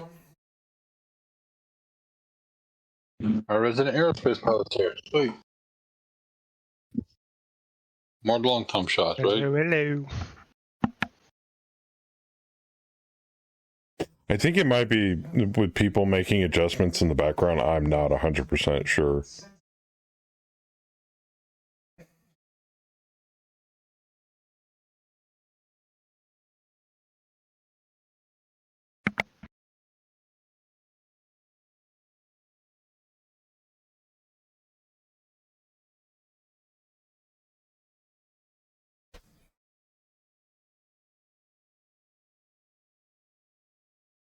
Okay, I think everybody's good.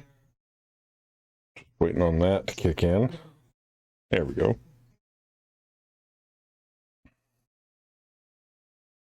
There's going to be a lot of splash boom boom as we're trying to prevent.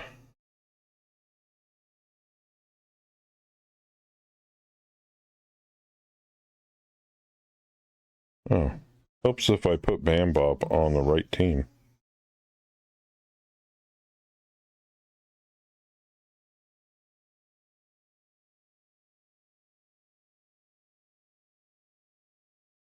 It does look like there's enemy artillery, so...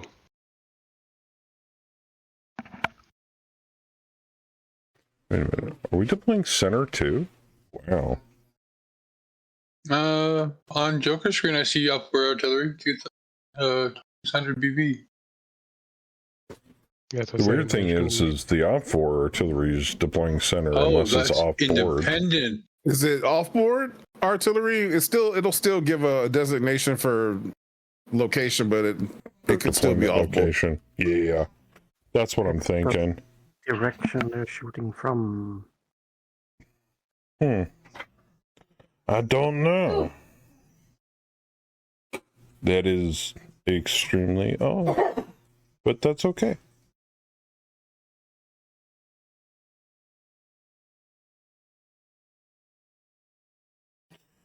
Yeah, we got a resident C-130, right? Map looks good. I like it. We are severely outgunned and not out BB'd. We out BB'd them by about $4,000, and they outton us by about 900 some odd tons. It's probably the artillery. Oh, there's 2 units of artillery. Yes.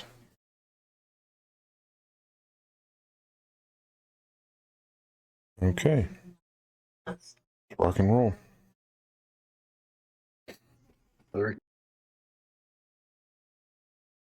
Sorry, I knew I was supposed to let her out, so I was just in the middle of something. Help. That's mommy more. Hey, I made barbecue chicken this afternoon, thank you. All your laundry's down your blanket. And once I get my hands on, like, a smoker or that green egg or something like that, then we'll be really making some awesome smoked chicken. All your laundry's done. Oh, thank you. I just got to ask Saber to give me tips on how to do it. If I'm not mistaken, I said I wanted to get a green egg, and Saber said, "Don't waste your money."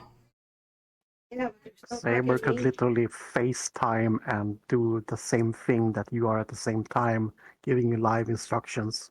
That's true. Cooking with Saber, 1-on-1. Yeah, I'd pay for that. The man makes... I mean, I've never tasted his cooking, but if you've ever seen the pictures in the Casual Cuisine channel, looks like food to die for. Thanksgiving is going to be awesome this year at his place.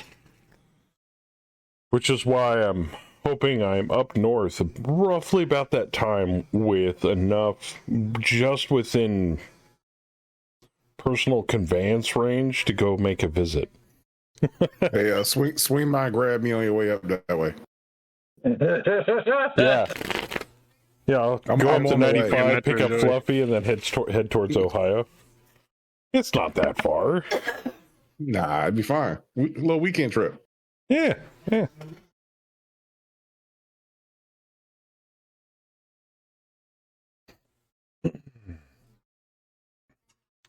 Waiting on Vorpal. Oh. There we go. Latest Megamech randomizes ammo for Op4. Nukes was on the list as Arrow 4 alternative ammos.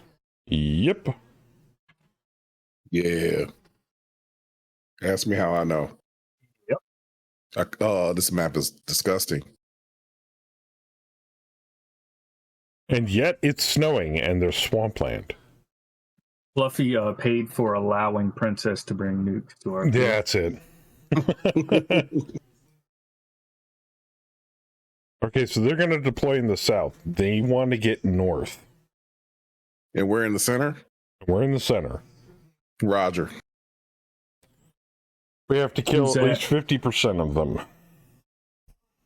Oh, shit. Yeah, that's going to be interesting. Yep, since half the map is swamp and water. And there's no cover. It's going to be fun. There's going to be a bunch of stuck mechs. Well, there's foliage, but I don't think that counts as mech cover. I think it's like scrub brush and stuff. Maybe like small, like rows of mangrove trees. I mean, it is a swamp.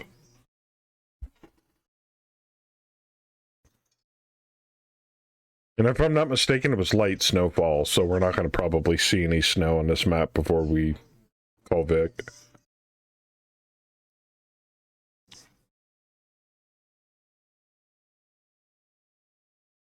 What's the gravity on the planet? 0.97. So standard gravity. Got it. Okay. Yeah, if you hit, I think, what's the hotkey for it? Control P? It'll show you everything. Planetary. Yeah, for planetary conditions. Yeah, light snowfall. Heavy fog, though. That's gonna make range a bitch. That's why we can't see them. Oh, fuck. We gotta prevent a breakthrough on heavy fog. Yep. God, give me the torrential downpour. Jeez. Would have rather kept that.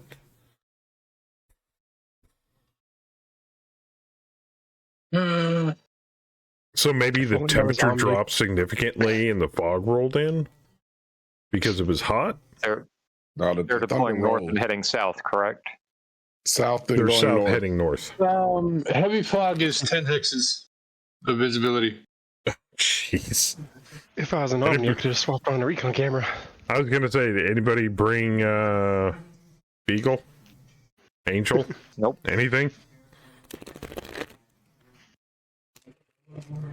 Clan AP? Tarcom. Yeah, who's got an active probe? Because I think in this soup, even Ray's gonna have a hard enough time seeing the bad guys. Our I bad think guy you have is to not fly. here today. I have I to think fly you have straight to fly over them. directly over him. Yep. Yeah. Oh, peachy. What'd you say, man? Our BAP guy is not here. Oh, that's Kaz, ain't it? Yeah. Shit. Oh, again, BAP wouldn't help much because it's just range 4. It's more useful in woods and buildings. All right, where's the Pork Chop Express going? I think we're going to get less movement on the left, but we can catch them out in the open if they get stuck in the swamp. So I'm thinking the right side that you're probably going to try to gun for right up the middle. Diddle right up the middle. That's about right. I'm going to chill back right back here. Thankfully, only jumpers can get across the water there. Well, they could try to walk it. I mean, it's only They'll take it level. for today. What is that? Depth. Oh, it's depth 2. Step 2. Yeah. Some of it's depth 2, some of it's depth 1. Depth 1. Yeah. Yeah, but there's a line of depth 2 all the way across. Yeah, I'm seeing that. So they have to go to the left to get across easily or jump. Unless the tanks. You want mud and ice, or do you want to be blinded by fog? Neither. If you're giving me a choice, neither. I choose neither. Oh, and for those of you who are wondering, yes, me and Kemi voted already. Actually, we voted, what, last Friday? It doesn't look like my vision bubble's bigger than y'all's. Before anybody asks. We voted last Wednesday. Awesome. Because Joker can only see 4 hexes. I can see 9? Yeah, I can't see shit. So unless somebody Really, points Kemi? them out, I can't see shit. Don't we re-roll our sensor range every turn? Yes. But I don't think you can. I don't think I can blind fire at a sensor return. No. Can you? Not unless you have mines. Oh, You okay. can blind fire to sensor return if it's in your sensor range. What direction is the enemy deployed? It has to be specifically in your sensor range. If somebody else is giving you the sensor ping, you can't shoot at it. Oh, that was something else I forgot to mention. Something I briefly noticed as they were continuing work on post 50.0, especially for Mech HQ. Map sizes are getting redone. Randomly generated map sizes. Which thank God. I think they're trying to go smaller. Yeah, I mean, I don't exactly mind the big maps, but it's like taking a game of tabletop Warhammer 40k and going, no, we're not going to use the 4x6 table. We're going to use the 20x20 table. Good luck. It's like you want to get into the engagement faster, but you want to have just enough room to be able to tactically move in like the first 1 or 2 rounds. You know? Yeah. And I can understand that's kind of a difficult thing to generate based on, like, if one side's bigger than the other. And I partially think it had something to do with the Op4 generation of the old days. You know, it's like, oh, you know, the Op4's got like 70 tanks, so we need a fucking huge map. So I'm thinking this new Op4 generation, getting rid of the spam, is gonna greatly reduce and help with that issue. I will forewarn you now. FG3 does sometimes have spam. Oh, does it? So there are because what it does whenever it's generating units is it'll roll lance, generate the units, roll lance, generate the units, and it'll keep doing that till it's done. It can roll light. Oh, really? It's not nearly as common, but it can. But it still can. All right, Joker. So, oh, go ahead. I'm sorry. The punch bots are Melon, Theismann, and Krast. I think so. Yeah. Those are the TSM mechs. Yeah. I know Theismann is. Yeah, we don't have nearly as many punch bots in this group. Well, No. Betty and Boo are not here either. Correct. Or there'd be 2 more. I just want to know who I need to hang out with. That's all. And Vorp, you're playing a splat mech, right? Yeah, hang out with the Bauer brothers. Okay. You're both playing splat mechs. I have to be closer range than that. Joker, look, sensor return. How do mech sensors work, like infrared, night vision, or thermal vision? Okay, well, to that answer, I will say no, and no. Sensors are sensors. They're boy, that's not a terrible different version of vision. It is instrument. Think radar from like an air control tower. Howler, you need to get across the map.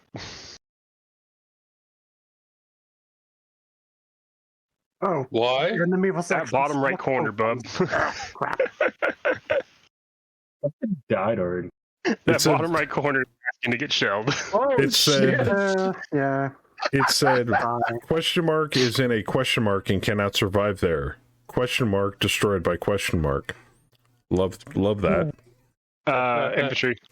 Or is it probably? Yeah. Yeah, Destroyed by the infantry environment. can't. If it's snowing, it's too cold for infantry.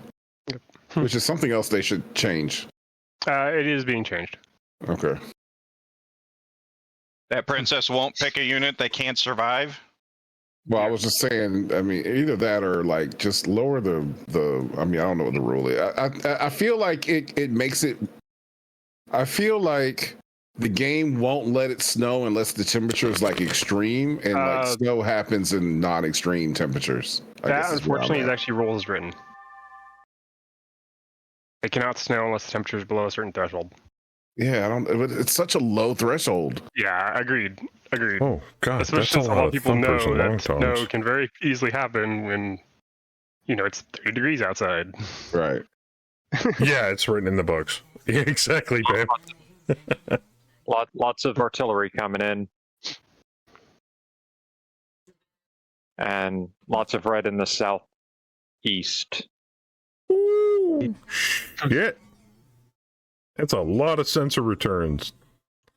Yeah, you I know guys my have sensors didn't pick that up. Iceman, are you and Fluffy picking those up? Or Melon? Holy Shit. fuck. I might. My sensor's at 24. I'm picking up You wanna? I'm picking up about a dozen and a half in the southeast. There's a wall. Yeah. No shit, that's right. Hey Yeah, guys, my Kemi just reminded What? me of something. We didn't waste an hour. I would never consider wasting an hour talking to Hammer. Hammer could talk all night and it'd be an awesome stream. We go back an hour tonight. Fall back? Is it tonight? Yeah, It is that is tonight. tonight. Really? Wow. Okay. Yeah. So we got a free hour I'm gonna of put Hammer myself talking out about there. cool shit going into Megamech soon. Sweet! Best Megamech stream ever.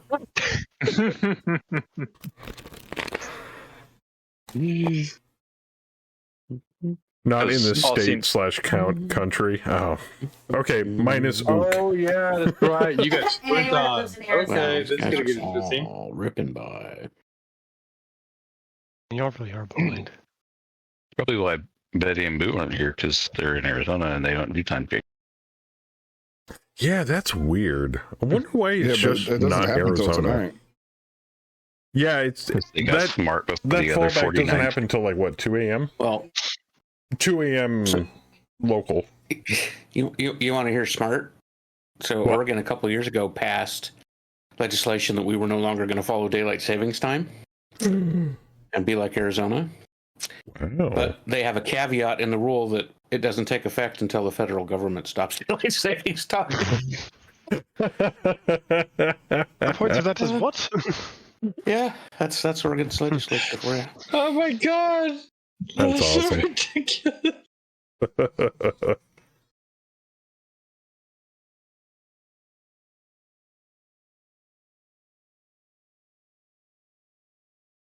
That is a Karnov. Wait, what? Oh shit, Yeah. that is a Karnov. Transporting Oh, infantry. Jump platoon. That is Remember, Howler, basic long tom rounds are black rounds. oh, that's a Karnov with no weapons. I was expecting like Yep. an AC-20 or bristling with It's MGs. just the transport. Yeah. Oh, hi. Oh, shit. Somebody fucked up and stood in front of Howler. Not bright. Yeah, especially He is. That's the Colonel. like I just said, basic long tom cannon rounds are flak rounds. Which he has That plenty VTOL's of. gonna get blasted. Yeah. Well, that's if he can hit him. He's got a TMM of 5. But then again, -3 to hit. Howler's got a gunnery of 3. -2. So, I don't know. This is gonna get it. This is gonna turn into a furball fast. Oh yeah. Minimum range. Get fucked. It's only 1 hex inside your minimum range. No, I'm backed up. He backed up. Oh, okay. Yep. Goodbye, VTOL. Damn, I want to move at least 6. So that's I had a 3 feeling plus based 1 on this plus map, they were going to swing to the right real 7. hard. Oh yeah. That's why I deployed on the right side, in the right corner of our deployment zone. Thank you for the resub, sir. And welcome back. Oh, and before I forget, I want to 6, give 7, a 8 are all the same TMM, right? 7, 8, Yes. 9. 7, 8, 9. Yeah. 6 is the same as 5. It's 5, 6, then 7, 8, 9. Okay. I want to give a big shout out to our very own Zoan. He gifted me a copy of a game I've never seen before. Oh? Yeah. Give me a second. I'm gonna. That way, I'm not showing off my I desktop. don't know what it here. is, but you know. Yeah. Mom enough. It's some game called the Forever Winter. It's got like single player co-op, like looting, shooting type of thing. Yeah. I'm assuming you guys have heard of it. favors. No, Oh, he is did it not that do you hard? any favors. No, yeah. Oh, Yes. From what I hear, it's not nice. have you heard of Tarkov? Oh, it's like Tarkov. Well, I mean, I did Except like watching you're Fluffy always the playing scab. Tarkov.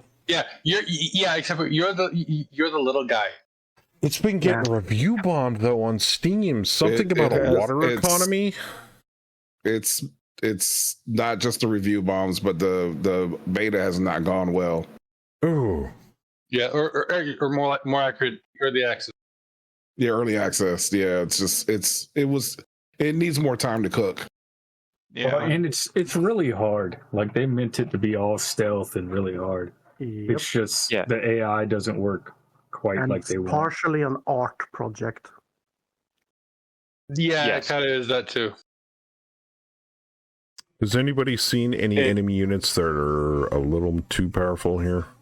I'm seeing Hawks and Vulcans and Wasps. Not really. Yeah, usually in a pursuit, it's fast mechs. I got a Trebby, a Chameleon, and a Shadowhawk down here with me. Biggest thing I'm seeing is a Shadowhawk and a line holder. Yeah, there's a line holder. Princess is trying to cheap shot her way across the board. You can't catch me if I throw more units at you. On the at least in Howler's defense, on the plus side, Howler now has a free point of XP hovering 3 levels in the air and in front of him. Bugbear is stuck. That's Princess for you. Doesn't care about altitude or distance. No. Hex coordinates. That's just coordinates. I literally fired at my feet and hit the guy on top of a skyscraper next to me. Damn. That's how AoE works in this game. Yeah. Yep.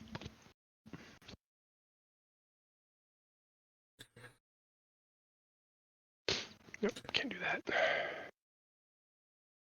NT as the northern states and Australia don't have daylight saving. Victoria, New South Wales, Tasmania, Western Australia all still have daylight savings. Isn't that weird? You figured over time, some people using daylight savings, some people not, that half the year some places of the world would be 1 hour ahead or 1 hour behind. Yes. For like 6 or 7 months at a time. That's just weird. No. We got a P-Hawk and a local Vulcan. climate. I mean, that's true. 2T. And where they are on the globe. That Oh, so it's depends on how much AC2 sun and variant? daylight they will have. Yeah. Yeah, it's the crappy one. AC2 Flamer machine gun medium laser. Like Vulcan? where Howler currently resides, it is the ass crack of dawn in the morning. Over here, it's night. It's 3:15, but if we didn't have daylight savings time, in the darkest of winter, I would have sunset 2 in the afternoon. Oh, that'd be if we weird. didn't have daylight saving time. So it's like 3 in the afternoon instead. That's still weird. Yeah. It's like, But you wake up. are significantly north, so. Oh, yeah. Okay, so it doesn't matter which unit we kill, just as long as we kill them. Got it. Okay. We have to kill at least half of them. Yep. Oh, the locust is coming up to say hello. How you doing, baby?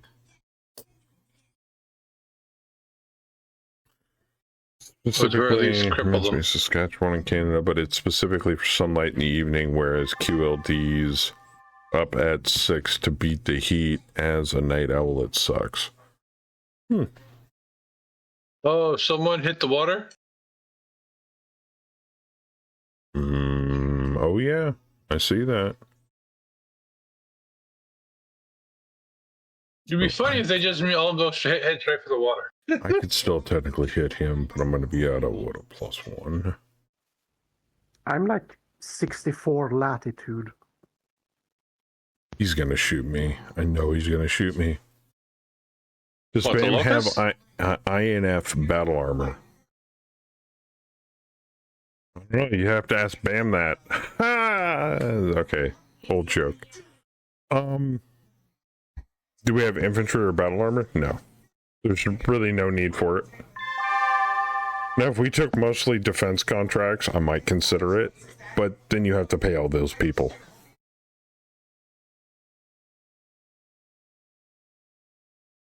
HR is not managing infantry. Yeah, it's easier to manage a lance of mechs than it is an entire platoon of infantry. I think some of that too is that no one wants to play with that stuff either. They want to play with mechs, considering for the most part. Ground pounders usually move what, 1, maybe 2 hexes a turn, 3 if they're jump infantry. If they're jump, yeah. Outside of the occasional, I want to take an aerospace in res, but or occasionally somebody might want to use a tank. Majority of the time, people just want to pilot mechs. Yeah, whereas we've got mechs like I think Theismann's old mechs that could literally jump a half a mile in 1 turn. Oh, not just one. This shit.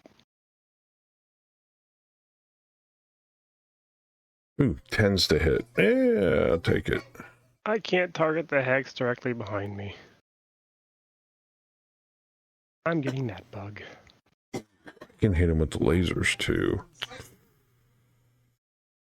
Nah. Throw the LRMs at him. Oh, can't wait to get that oblique attacker. Damn, that'd be useful right about now. Man, blaster. I can't wait. So, chat, and you fellas as well, what do you, based on what you heard earlier tonight, what are you kind of looking forward to the most?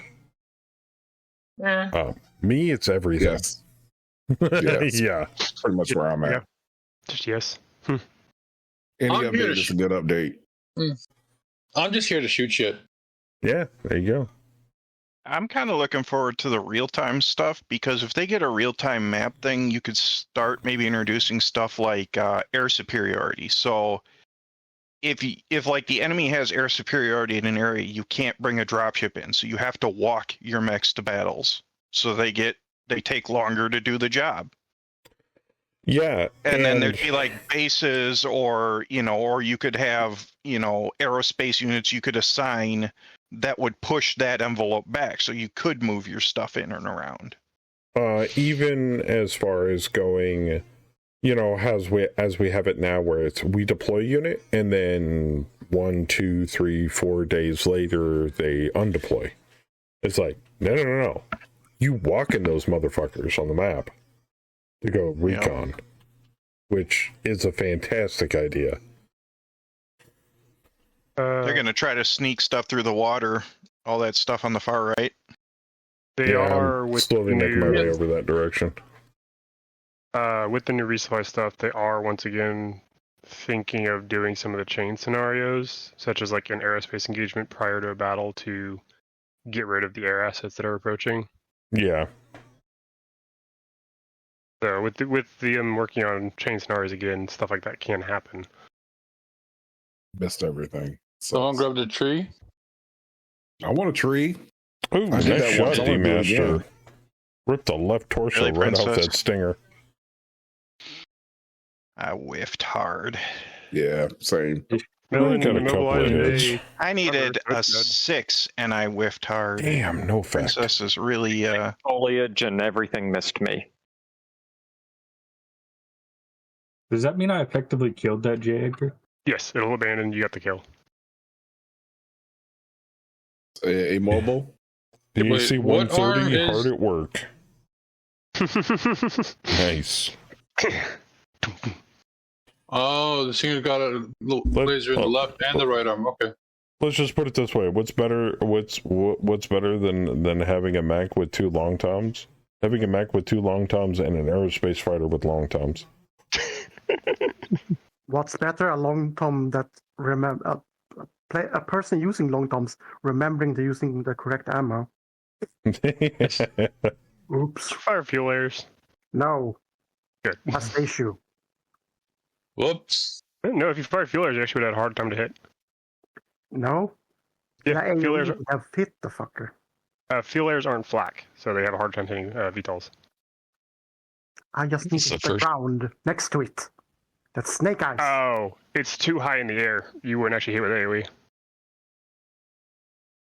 The first time I've seen a chameleon deploy in a long time. The only time Really? AoE weapons will damage VTOLs is if you're targeting the ground underneath them, because AoE only splashes up in its hex. And every altitude reduces the damage. But he's shooting at a Karnov, so it's levels, not altitudes, right? Yeah, but you get the point. So if you're shooting at the ground and it's 3 elevations up, the ground would be 30 damage. The first elevation would be 20. The second elevation would be 10. The last elevation would okay. be 5. So it's like each hex is a level. But the splash only goes up in the hex you're shooting. It doesn't go up in other hexes. Right, because it's spherical, not in a cone or in a cylinder. Well, that makes sense. Yeah, trying to do ground target versus VTOLs is very weird. I fired at the safe choice because I had 14 seconds because I was lost time in Google. Derp. Oops. God damn it. Damn, that's a shitty roll. Good roll, D. Crest. Oh shit. yeah, I got a pretty solid one too. You too, Melon. Fucker. Round 2. Call myself Fun out. shit gets turned on. I do. Makes me feel good. Make me feel good. Make me feel good.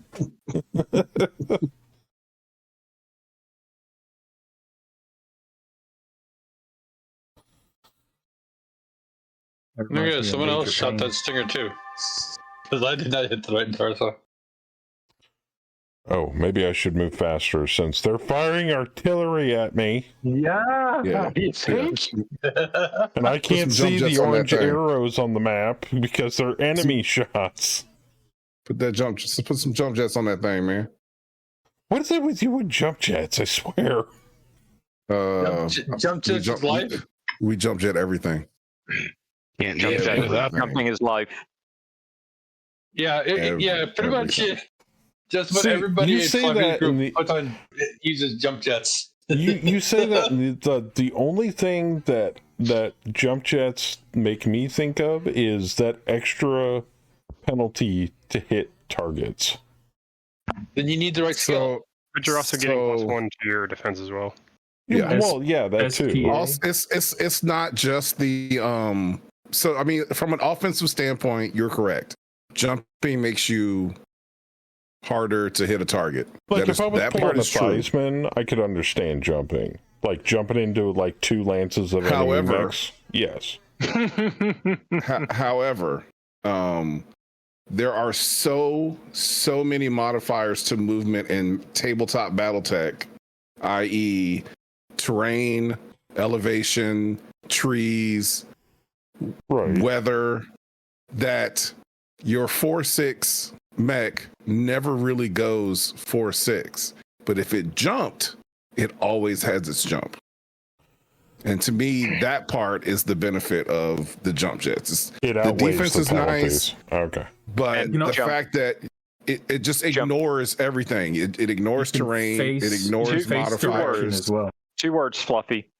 Jumping jack. Yeah. and jumping jack exists. Well, I don't have jumping jack. I have hopping jack. So for me, running and jumping are the same. Yeah, I also have hopping jack, but the cool thing about jumping is you don't have to turn, and then you can choose your facing neutral whether I jump or not. Yeah. And being able to choose your facing is that's the reason for the jumping. If you add the SPA, if your pilot has jumping jack, then it's in essence getting a +2 to your gunnery. Right, but instead then of you it being also a have to +3, take it's into only a +1. consideration if minimum you should jump is 5 hexes, otherwise you're not really getting the full defensive bonus out of it, and 2, you're a minimum at that point burning what, 5 heat? I mean, you just factor that into the build. It adds on countless amounts of survivability though too. I mean, yeah, that makes sense. The big thing is evasion. I think that's one of the huge things. I find it an interesting dichotomy because you put on speed to stay alive, but in order to manage the heat, you take smaller weapons and rely on melee, which puts you closer to the enemy, which not necessarily. My Mad Cat doesn't do that. I'm not. A sniper can benefit from jumping just as much as a punch bot, just as much as a brawler or a skirmisher. It just gives you the ability to move without penalty. That's it. Mm-hmm. The only penalty on jump jets is weight and heat, which you can factor that into your build. But I've built many a mech with big ass guns on them that still jump. Oh, I'm not. Now for the punch bots, yeah, you put little guns on punch bots, but like Melon said, his twin Pete Mad Cat would argue that it's got big guns on it. My double Gauss Pillager would also argue that I don't have anymore. The Tukiad Timberwolf cannon build 584, super freaking effective. Well, I'm just saying, my quad ERPPC Hellstar, doesn't jump. But just think of how much more effective it could be if it jumped. That's all I'm saying. If you had the extra mobility. Even if the mobility was situational at best, having it there would just be nice. That's all I'm saying. I can see the argument for all sides of theory crafting on building mechs and things like that. 100%. Oh yeah, I mean it's all personal preference too. And I don't think just there's any one answer. The best part of jump jets. I'm so disappointed. Being in practice, like the DFA. Yep. Biggest reason to have jump jet. It's true. You cannot DFA if you do not have jump jets. It's times like this. I know for a fact Fluffy has jump jet attack option turned on in his game options. I do not. I actually do not because I don't know what it does, so I don't turn it on. Point jump jet at enemy. Turn on jump jet. So in order to do a jump jet attack, you have to be at a higher elevation next to them. Oh. Basically, when you would be kicking their head, and then you could do jump jet attack, or being laying prone next to them, and then you could actually. I'd rather just kick him in the head, unless you're going to tell me jump jetting attack has a higher chance to hit the head over kicking. You're taking I'll take the kick. Superheated air. You're taking basically a rocket thruster and pointing it point blank at the bad guy and turning it on. Does a jump jet attack do? Like nothing. Oh, then I think it does damage equal to how many jump jets you have or something like that. Oh, that's terrible. I mean, I take that back. If you're in a light mech, it's not terrible. But if you're in a purpose-built melee mech, then that's way worse. Versus infantry. So, a spider doesn't kick for 8, but it has 8 jump jets, so it'll do 8 damage on the jump jet attack. So I can see that benefit for that. Or, as Howler said, using it against infantry. That would make That's sense. what machine guns and flamers are for. Which I also have fire on them at that point. And almost all my punch bots have machine guns on them now. I don't think we're gonna win this one because they're all jumping across the water. Yeah, it's a short map, and Princess goes light. It was doomed to start, but we can see what we can do. I mean, we might pull it off. Yeah, I should have went left. You're right. All these mechs over here. I always my standing rule is if I'm fighting Princess and it's a breakthrough, I double the map length from whichever way she has to go, because she will always take light as hell mechs, and she will end run.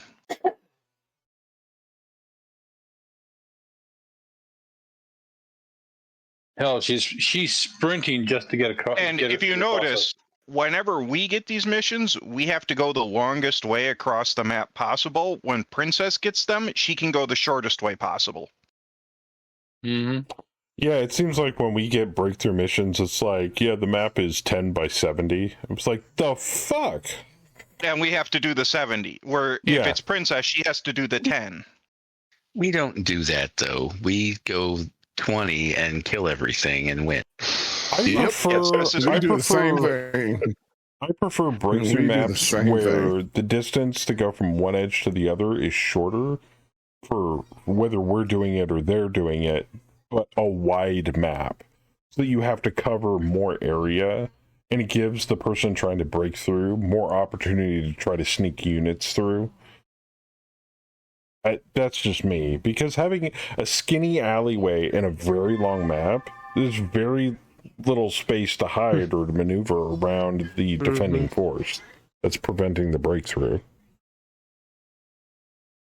It makes it just really hard to break through, basically. P-Hack took an engine. Some mechs hurt themselves. Ooh. Hover tank went boom. Yeah, Melon kind of wrecked his day. Oh, abandoned my crew. I made him. Yeah, I immobilized him.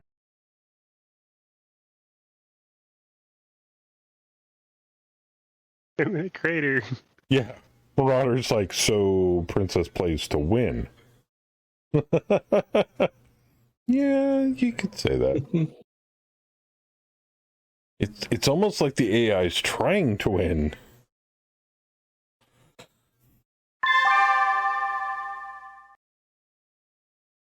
There's the artillery. Bam took a direct hit. Yogi took 5.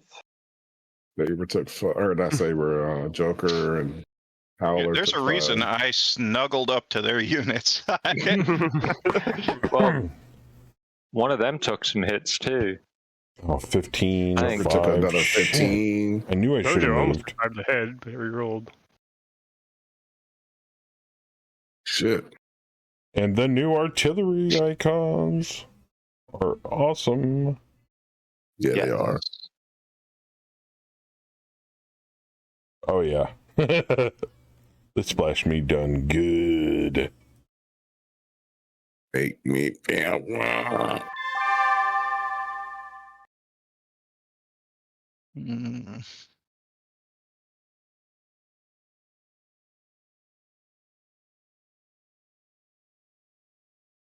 Hey, Sam. What are you shooting at, Theismann? I'm going to shoot the hover tank and slap that Vulcan twice with an axe. It's Howler's note. Public announcement. Imminent crater. I have a problem. I think I'm going to do the... AKA, don't move there. That's a little close to me, Howler. You're not going to be there next. You're not going to be there next turn, are you? That's true. I'm not going to be there next turn. Oh, never mind. Hold on. I'm unable to fire at it anyway because outside of visual and sensor range. Shoot at the ground. Oh, that sucks. Unable. No. Wait a minute. You can't target the ground. You can't target the ground outside of visual range? I don't have oblique. He can if he can indirect, but indirecting requires a spotter, and it's... Oh. How are you supposed to hit the ground if you can't see the ground? That's a good point. Mode? But that begs the question, can you use long toms to hit sensor returns? Same Or is that same like thing hitting the applies. ground? As long as it's within your sensor range, you can do it. But if it's within a sensor range, at that point, you just target the ground. Ah. Actually, feel kind of bad for this tracked APC. On the ground. Oh, somebody got fucked up. Somebody blew up my Vulcan. That was not me. I was targeting the line holder. I was targeting very the trebuchet. specifically hosed a Phoenix Hawk. Because it has no gyro. Nothing. Oh, I hit with all. Man, I'm having a racks. terrible time trying to hit mechs tonight. Oh, that Shadowhawk got fucked up. I obliterated the APC. Nice volley there, Joker. Damn, D-Masher. CT critical hit, but no effect. You got robbed, man. Well, I needed force to hit, so why else you there took God specialization? Oh, oops. Yeah, oops. Wait, what'd you do? I blew up a mech in my own face. All over my face. All over my face. The heavy tracked is dead. Immobile, destroyed by damage. There you go. Ooh, but I yeah. did kill a Vedette tank. Phoenix Hawk stack pulled. I killed a Vedette tank with that. So that's a twofer. That is a I proceed to annihilate what's left of the Phoenix Hawk. And then you proceeded to basically mince and julienne the rest of the Phoenix Hawk that exploded. Oh shit! Bam, the blew up. kill from the rotaries. Blew up the line. Yep, Saber got the Vulcan. Oh, I just killed like 7 units. Jeez. The tack on damage. Somebody splashed all over my toes. The Vulcan ammo tapped off. Yeah, and splashed me for 4 on the right arm. No, it tapped off twice. Remember when somebody said this was going to be a really gory battle? Someone banned a full ton of machine gun ammo and Vulcan. Oh, jeez. Ow. Oh, jeez. Ow. Thanks, Saber. It wasn't the enemy fire that hurt us. It was all the exploding enemy units that hurt us. Yep. Seismic stage. That Vulcan shit rated an APC. And the infantry in it. And the infantry in the APC. That's so funny. The paper dog. Not working if you can't see it. Oh, APC went up. Nice.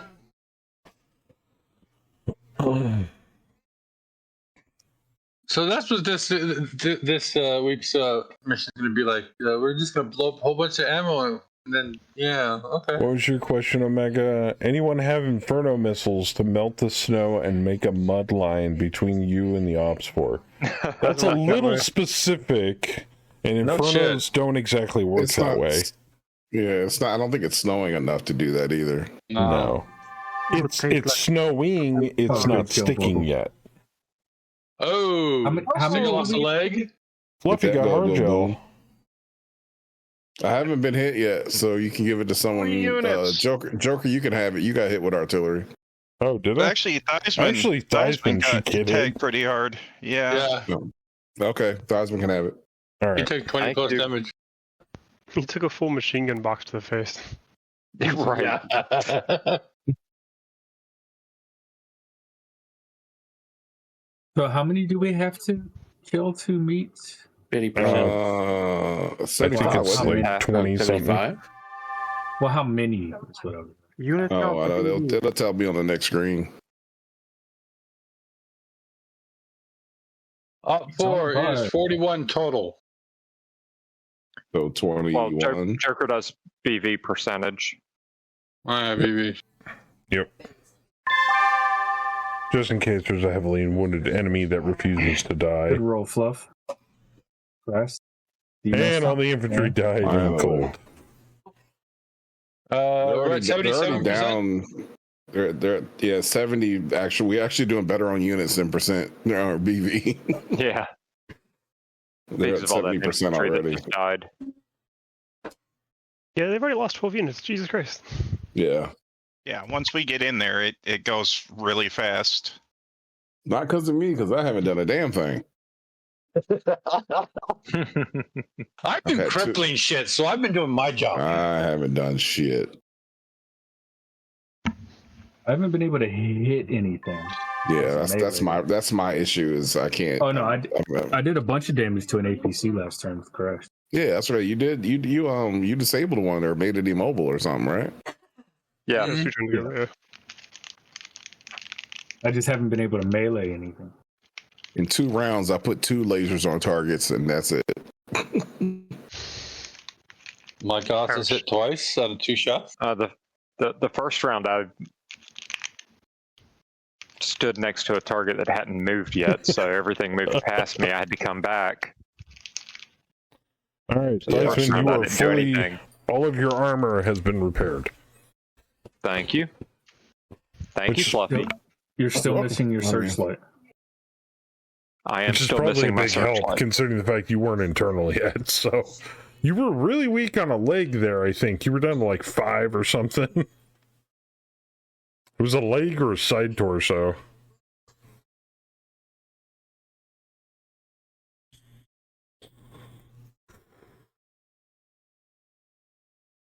Oh, you got Saber.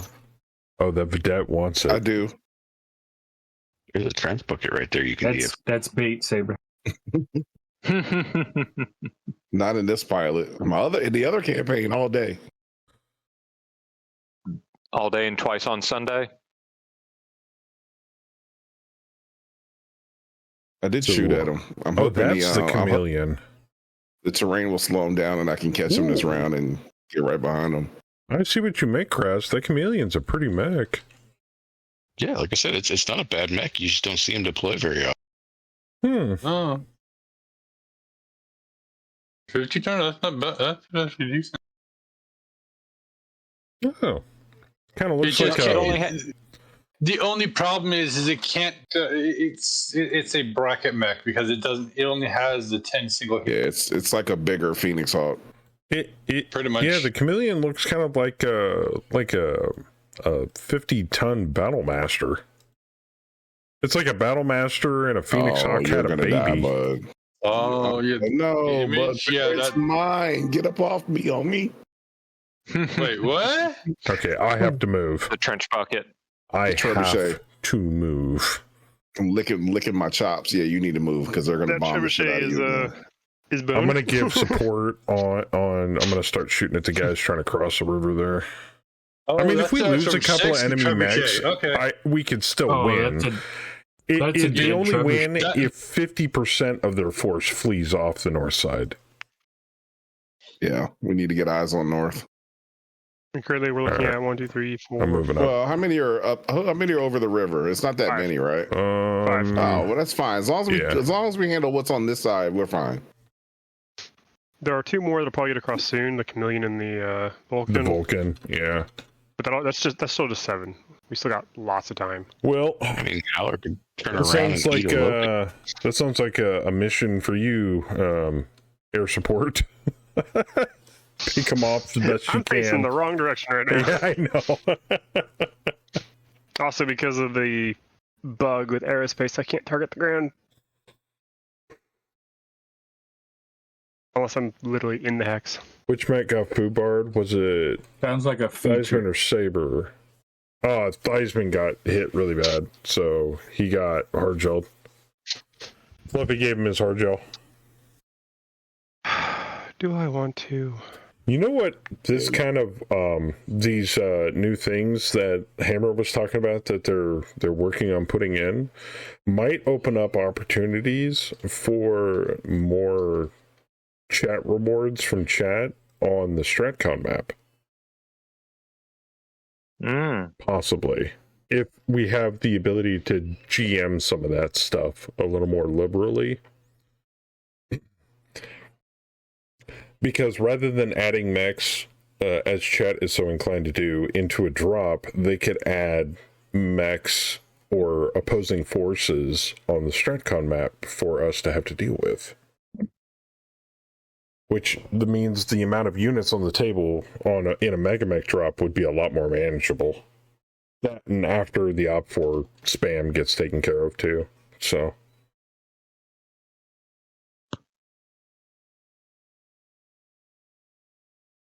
can we target select? I don't know what that means. What? Priority target. What's a priority target?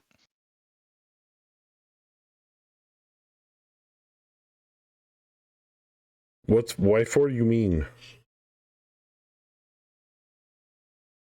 Do I jump down there and finish off that stinger that's trying to get away? No, let's get the mechs that are. Isn't that missing a leg or something? You mean the one that tore the torso off? Yeah, it's fleeing off the bottom of the field. Fleeing off the bottom's okay. Yeah, fleeing off the bottom is fine. So is the line holder. Oh shit! Damn. Those have all moved, so I guess I'm going up. Let's face. Yeah, and we'll go here. Why are you asking, Ook, if somebody is listening? Is that a developer and I just don't know it? Bot changes allow players to not play the game.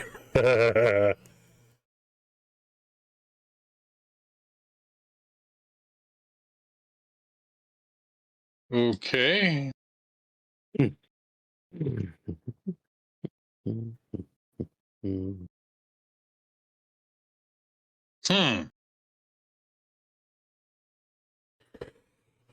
Choosing between targeting a BAM unit or Op4 unit.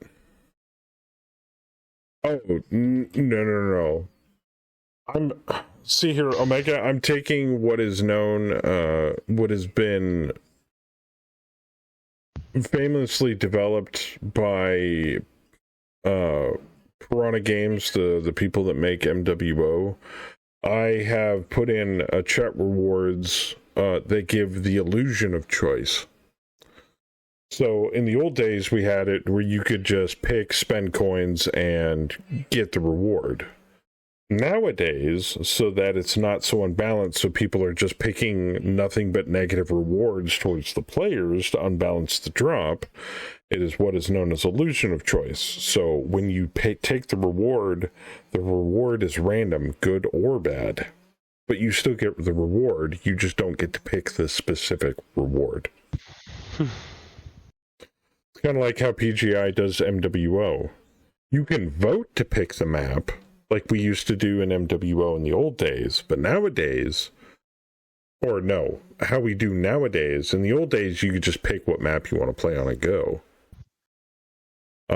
But nowadays you vote, everybody votes on what map they want, and then the majority rules on that. So, sorry I misread your help with code comments then. But you were talking about Mega Mech. No, Mech HQ, StratCon specifically. I created a new feature for the game which is called Auto Resolve for Battles. It loads a bot in your place. Really? That's dope. Target is primary. Oh, Kaz is not here. Nope, CC isn't here. CC hasn't been here for a while. I'll volunteer. No, it's still trying to pick Kaz. Damn, And I Kaz volunteer not. as prime target. Stop picking Kaz. Warp. Purple is primary. Crap. I tried volunteering, man. Same. Crap. All right. Way easier when they chase me down instead of vice versa. It always targets Eeyore. ID 29.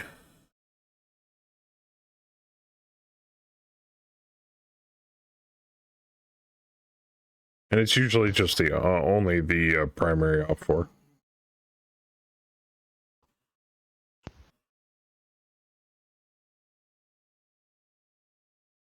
There we go. Okay. You could take Crest for that one. Thank you, Crest. I wanted to be the center of attention here. It's like, I'm in the front, and now I'm a primary target? Oh, shit. Yeah, pretty much. You know, I was sitting in the back of the bus, and now I'm swarmed by an entire lance of enemy mechs. I feel like I am actually in the shooting gallery right now. Yeah, except for like I'm on my own, surrounded by enemies. Not as much as you think. I mean, I'm surrounded by allies too, but Stinger ejected. I am like just like out on my Stinger. just standing alone in the middle of this field, like if that's a guys, stinger, if that's a Sorry, stinger that's that why I I'm shot also looking earlier, over things on what to help. Oh yeah, GG. There's freedom to do whatever I want as long as it aligns with the project, and there's a lot of stuff that needs help quite urgently. The moment you load nightly, you see things falling apart. The devs are working hard to ship only the best experience don't have to contribute. That's awesome. That artillery. Yeah. Oh, Joker, that artillery. I always feel like a shit for, like, telling Hammer... Ow. Oh, by the way, this broke, and this broke, and this broke. Oh, I always feel bad about doing that. Wait. Oh my god. Ooh, I got hit. Shadowhawk? Twice. Ooh, the Shadowhawk exploded. The dead fire ammo in the Shadowhawk right in front of him exploded. Ow. Plus all the artillery landing around him. Oh, there's a locust that's gone. Walk it off. The locust exploded. Something else died. Probably just it was just pilots. There's too many explosions. Okay, I have a question. Are the artillery part of the primary op 4? No, because they're all 4. How terrified do I need to be? Yeah, Joker just took 42 points of damage. Yeah, like, I did. is wherever I'm standing ground zero? So I'm running away like a little bitch. Looks like actually they were aiming next to Melon. You can see because the X's. Love Mega Mech? We do too. Never feel bad about telling us what isn't working. I know, but it's just like, it feels like I'm telling you, by the way, that this thing you made sucks. Which is so far from the truth.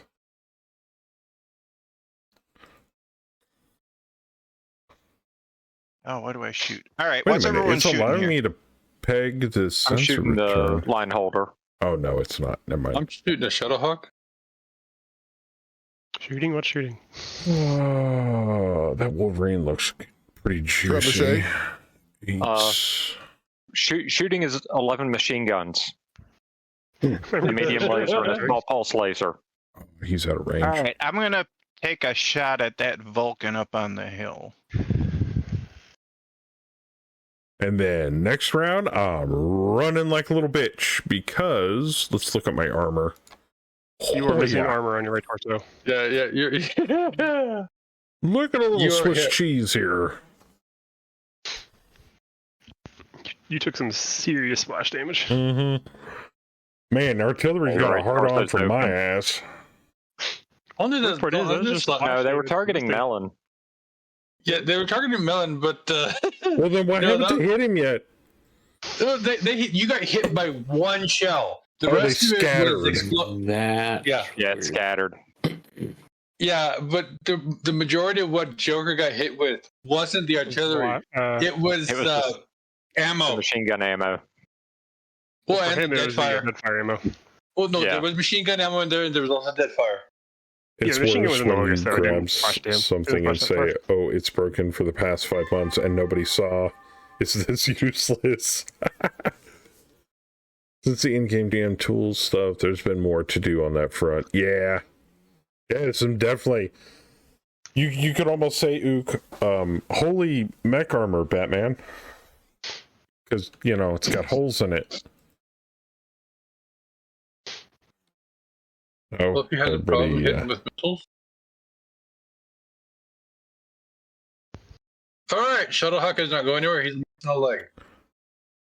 It's the only thing I hit, but he's missing a leg. You doing work with that gauze tonight, man. Very, very nice. So far, every shot's hit. I wish I could say that. You hit the Trebi at least twice. You hit the Trebi 3 times. Get better, scrub. Ooh, I messed bulking up. No credit. I gyroed that Trebi for you, Fluffy, so you can have.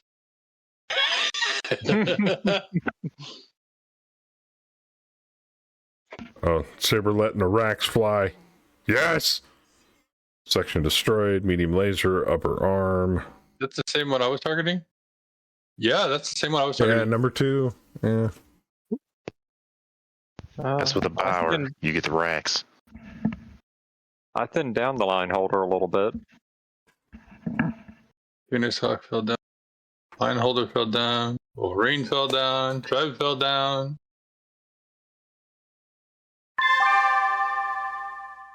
Uh, 11 machine gun.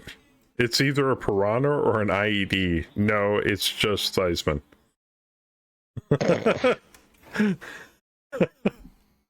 Actually, no, Theismann, you don't have that many MGs. Who's got all the MGs on their stuff? Boo's got 12. I've got 9. Yeah. Well, Theismann does have 11. So that's actually... Melon's got an under-tonned Atlas with a buttload of MGs on it, too. He's only got 8.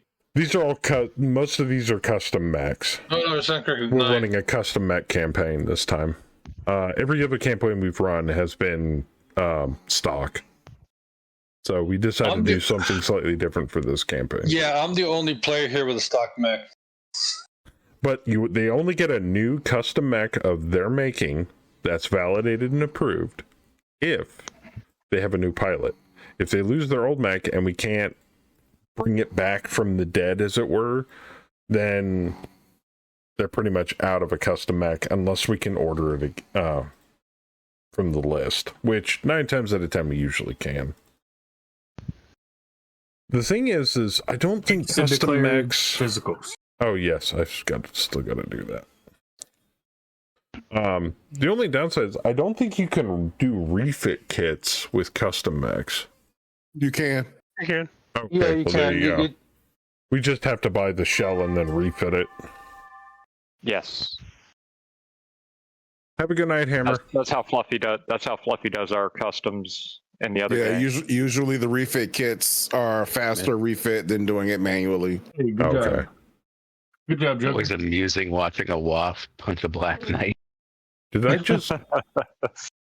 You got fine.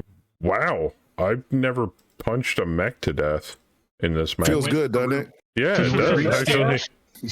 You reached in and pulled its heart out. Pull the heart out in front of it, showed it to the pilot. Kalima! Yeah. Sorry. You reached in and grabbed the gyro. I took the leg off that line holder. That's I believe this falls under leg and then leave from them. the Indiana Jones and the Temple of Doom. I'll back clean up for you, Theismann. I have no problem with doing that. I'm gonna hop across. I think I'm gonna hop across this one and see what I can do over there. I'm trying to make my way over there, but it's taking me a little while to do so. I'm making my way downtown. Hard gel system. Right in front of that sensor return. 4610 is 8 for me. Theismann got hard Who gel. got it? Did I get hard gel again? You got hard gel specifically. Yes. Hey, you can have it, Joker. Yeah. Thank Full you. armor. You can have it, Joker. Oh, thank you. Thank God. Yes. Spreading the love. Spreading the love. They're down 19 units already. Oh shit! Me and Howler got the roll. We killed another 7 units in that turn. Yeah, they're down 19. Yeah. That doesn't include that. Well, technically, we only killed 5 because Princess killed 2 of her own. And a few also got off, so. Yeah, but that's just flood. Two flood.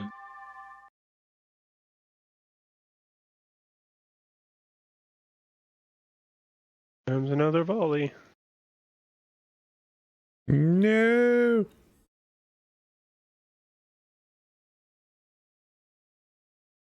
I want to see if it actually took that update. So if I'm understanding this correctly, we need. Yes, you are fully healed, Joker. Sweet, it does work in between rounds now. Nice. All right, I'm back in the fight. Thank you, Omega. I'm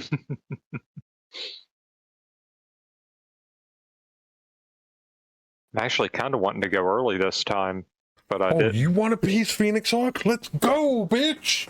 I just punched the mech in the chest. You don't want to stay there, Joker. I really don't. Or do you? Or do you? You know how good your numbers would be if you stay there? No, that'd be shit, because the majority of my weapons are LRMs. I have 2 medium lasers. Yeah, but you know how good those will hit? For what, a whole 10, what is it? Medium lasers do 5 points of damage? 5. Something like that. 5? Whole 10 points of damage, and that's if I hit the same spot. What's that elevation difference there? Yeah, but then the melee bonus of not moving? Alright, let's see. I'm not a punch bot, by any means. I had a punch bot for my last pilot. Well, we know what happened to him.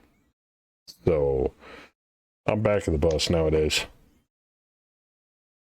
That doesn't look like back of the bus there, Joker. All right, boys. I'm about to fix that problem. Oh, shit. I got backup. Seems like the tip of the spear. Let's dance. You want to shoot at me? I want to shoot at you. You know, Fluffy, I'm starting to regret not having jump jets. Okay, that's fair.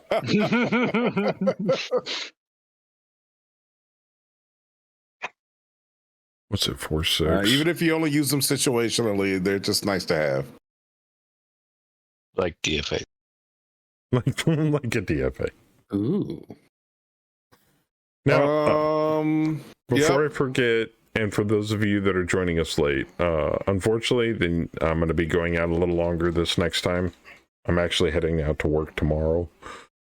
The next, I'm going to put it up on our events section in Discord, but the next Megamech stream's not until the 30th of November. Oof. But, there's a big but. Fluffy streams Megamech every Thursday night. That's true. And Bayou streams Megamech every other Saturday.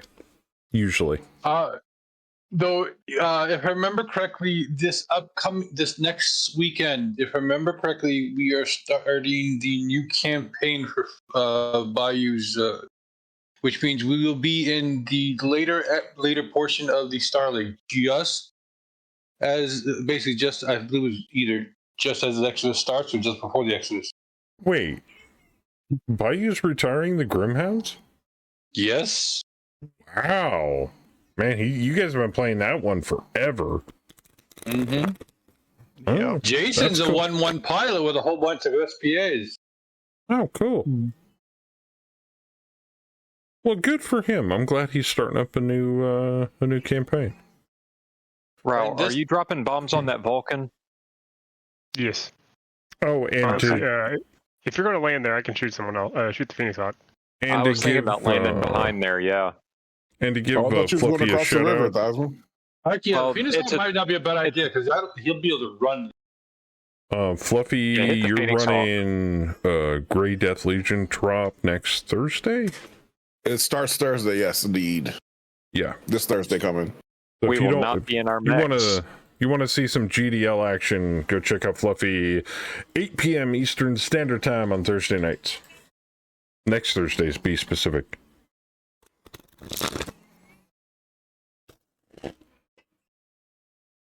Saber, you're going to be there, right? Ook's wondering which era of GDL, Fluffy. We're doing the specifically we're doing the Battle of Glengarry. from the third book. All right, good, because the mission doesn't work if you don't show up. That's when the Grey Death Legion were stuck on planet with and Grayson was off planet, and the Sky Separatists attacked.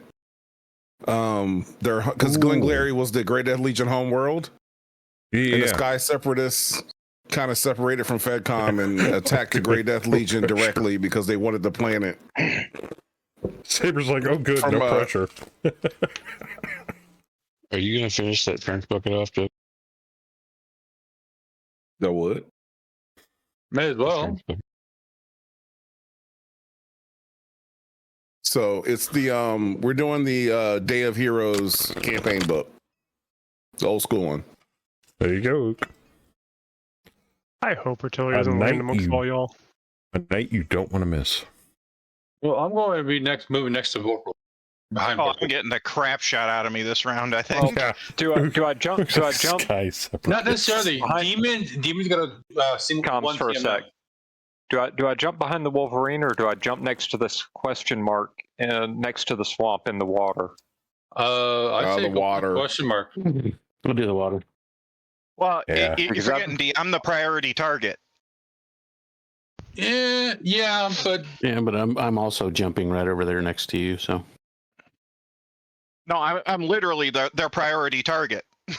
They'll shoot him if they can. Yeah, I got the Phoenix Hawk, I hope. As far as what Theismann's doing, it would probably be better for him to go after the sensor return across the water. Okay. Yeah, I think so too.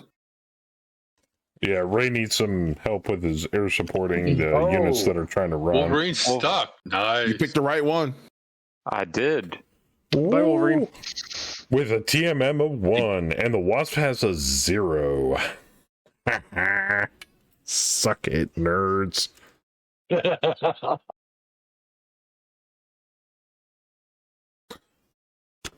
Yeah, I kind of have to. In the immortal words of Theismann, he's going to ask you a question. Yes. Apparently, they can't see Saber. I'm pretty sure he's okay with that. Mojo ended up going where my other option. Getting kind of credit on the coast there, guys. I'm really tempted to point one arm at the Phoenix Hawk and one arm at the Wolverine and see what happens. I was going to jump over there behind the Vulcan Theismann, but then you said you were going to. So then Reyes said he was going to bomb the Phoenix Hawk. So then I was like, well, I won't go there. Sorry. Oh, that's right. Your MRMs are in your arms. Ho-ho. But I went down here. I'm going to get this Cadet. Easy kill. I'm going to laser him a reply. Oh, jeez. Wait, what? Omega's trying to get him on it.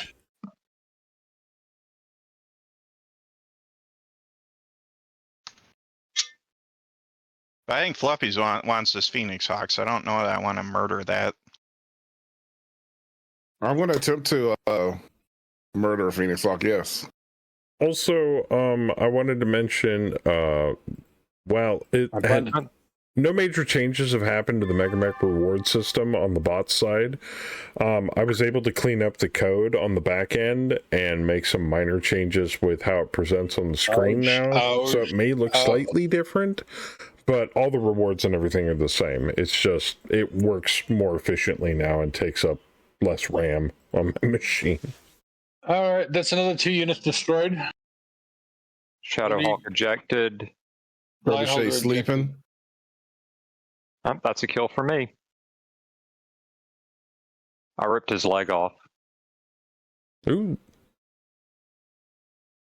And the line holder. Nice. The line holder.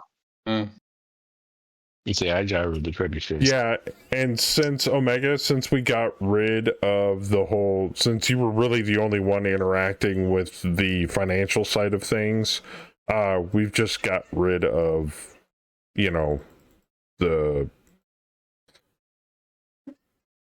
got rid of that thing, basically. That's just old data.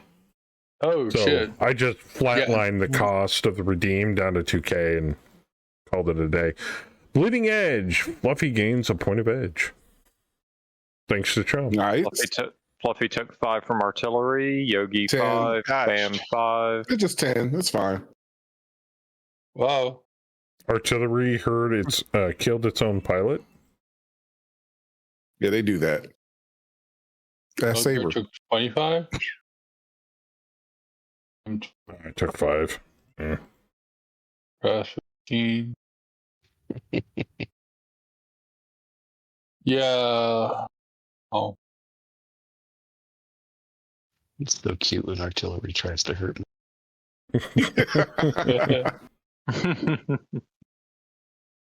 Oh, it was targeted over by Joker this time. Of course, because they, like I said, man, they've got a huge hard on to kill me. Well, they were targeting that same general area though. Oh, I have options. Oh, damn. There you are. Oh shit! It's gonna hurt you more than it's gonna hurt me. Alpha Strike, the Phoenix Hawk. I'm targeting the Javelin. That poor Javelin's gonna eat a Gauss rifle. I need to hit him on a 3. Oh my god. So yeah, if he's gonna use Sense of return. Oh, I can help Melon with that vedette, though. That's about the only thing I get. You don't have. You don't hit have that trebuchet. To trebuchet sneaking in I'm front gonna of go you, after the Joker. chameleon.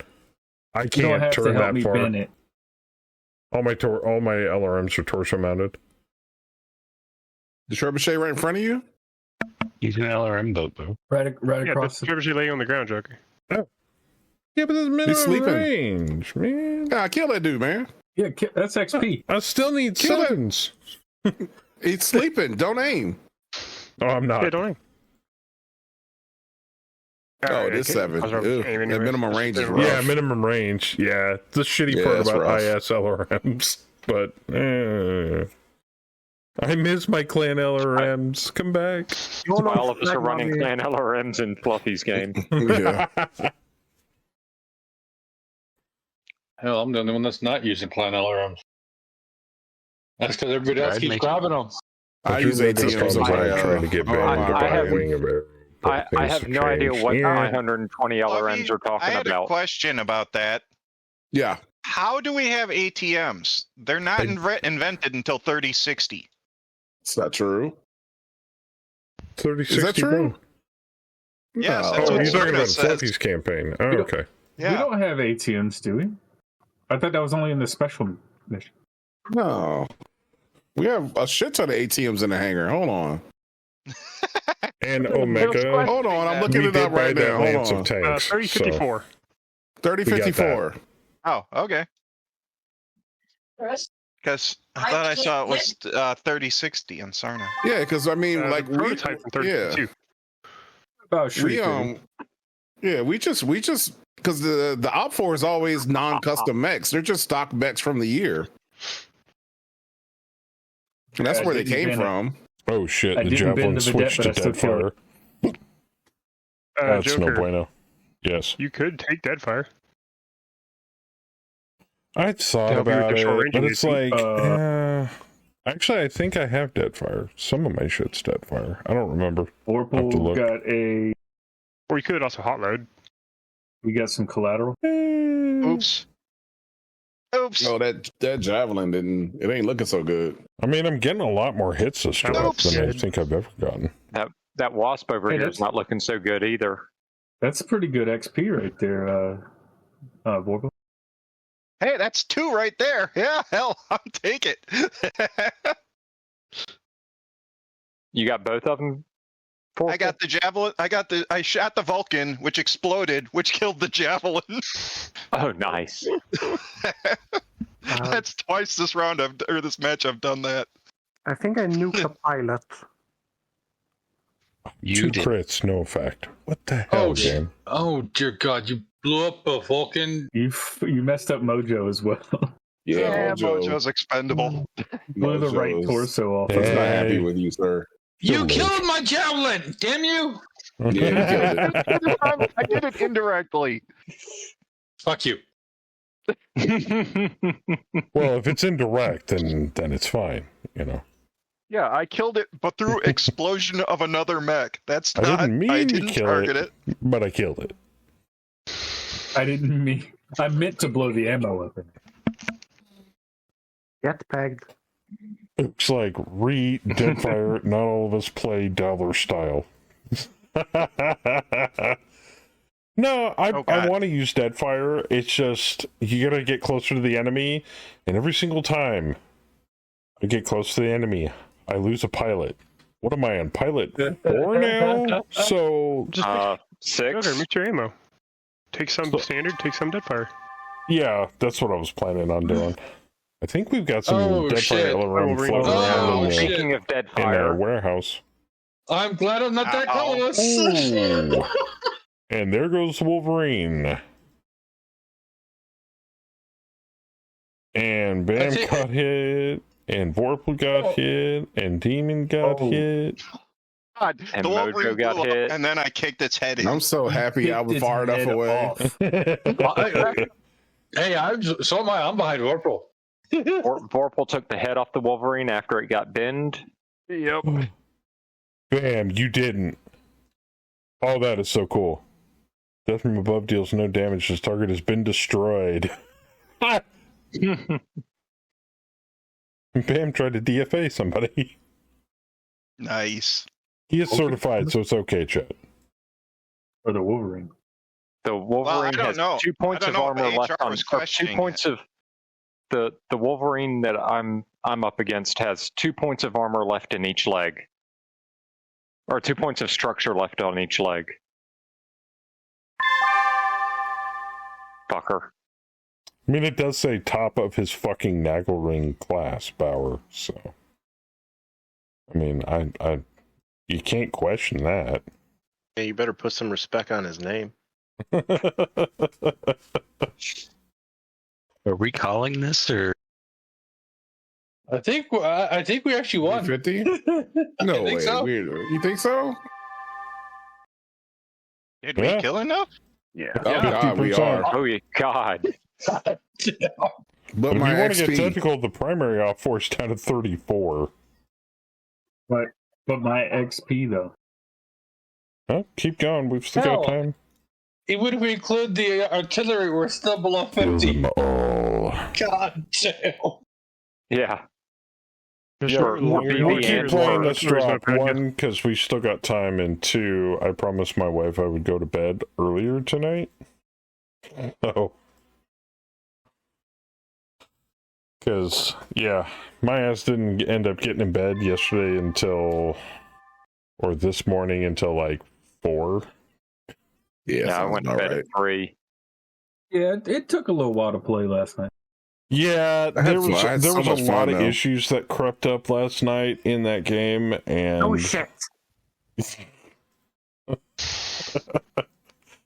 At least I know now what not to do. I'll definitely make a more simplified format for next Screamaween. I don't think you need to wait that long to play it again. Point A to point B through a map like Left 4 Dead 2, but the entire between point A and point B is full of zombies. Good luck.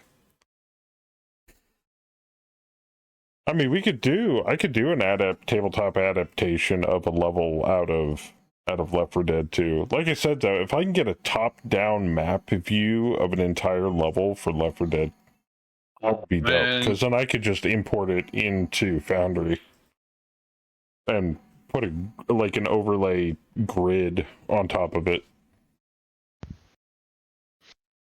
Yeah, they're all like, screw this, dive! They're like, I'm out. They only got 1 round left. Everyone, get in the water! Get in the water!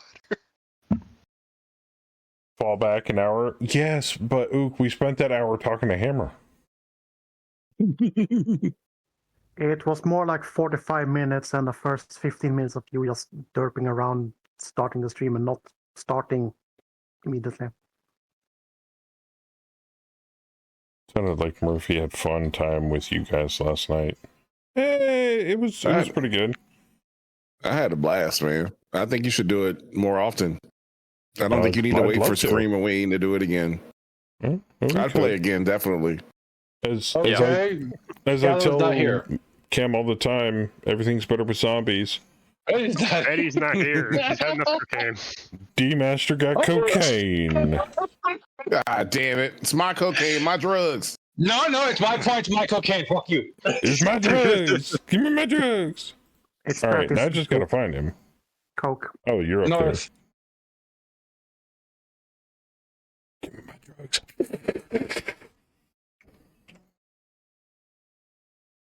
All right, there you go. And wait a minute. D-Master gave himself cocaine? Yes. That's fucked up. I agree. You should give it to me instead. What is it with Betty and cocaine? Hey, kitties like the candy. What can I say?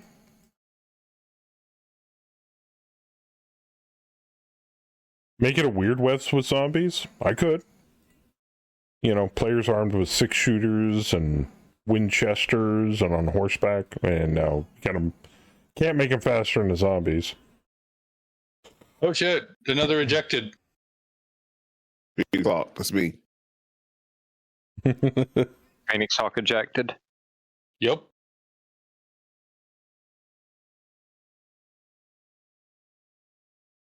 Wait a minute, what the hell are you doing over here, Kras? That's my trench bucket.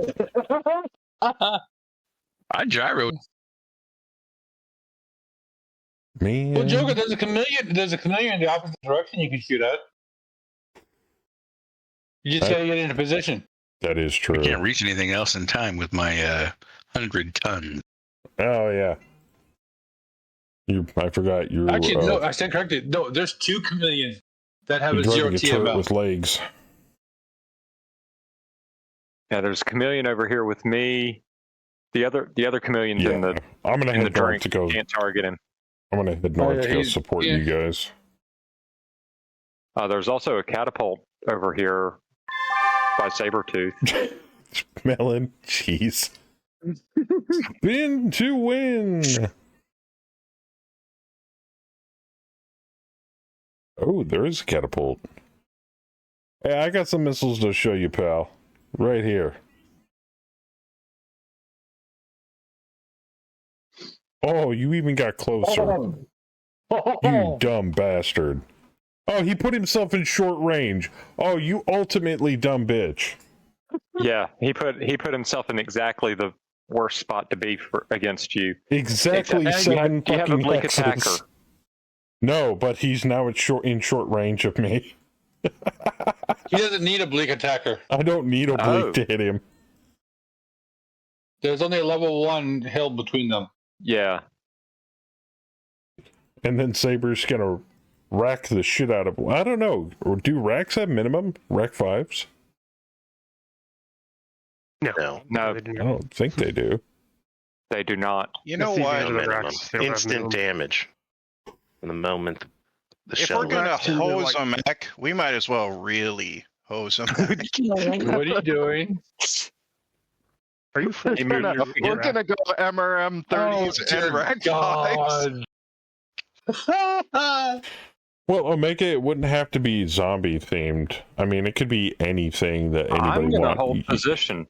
You know what I could do? I could put it up for a vote to the community. And you guys give me a theme, and I'll come up with a skirmish scenario based on that theme. And one side is played by the players, and the other side is played by me. And we fight. Alien Isolation. There you go. We can do aliens versus Marines. Oh dear God! Iceman, did you say you were holding still? Are because you then I can to do sneak that? through vents and jump on them and try to kill the Marines. Honestly, if he's gonna hold still, I would recommend that he shoot the wasp and hatchet the Wolverine. That's exactly what I was gonna do. Because both of them are prone and both of them are stuck. That is exactly what I was gonna do, actually. Like I was explaining last night, I can do anything with that game system strike. if given enough thematic Now, mind you, next inspiration. round you won't have heat, but Yes, you can do XCOM. Actually, I think there's rules for it already. I only sync 20. I'm 5, 10, 15. I'll be at 18. Damn. I won't quite. Yeah, I didn't think you. Yeah, typically I'm not quite. hot enough to maintain. I should have jumped one, which would have been 6 heat. Imaginary West is a new table TT coming out. Oh, Wild Imaginary West. No, I've never heard of that one. Huh. And artillery killer in its own units. And 5 damage to Crest. That barely scraped me. Yeah, Cross could take it. Tink, yeah. Yeah, I'm familiar with that. So, Kraken. for everybody in chat, if like we were to make a theme skirmish or something like that, I'd either use this rule book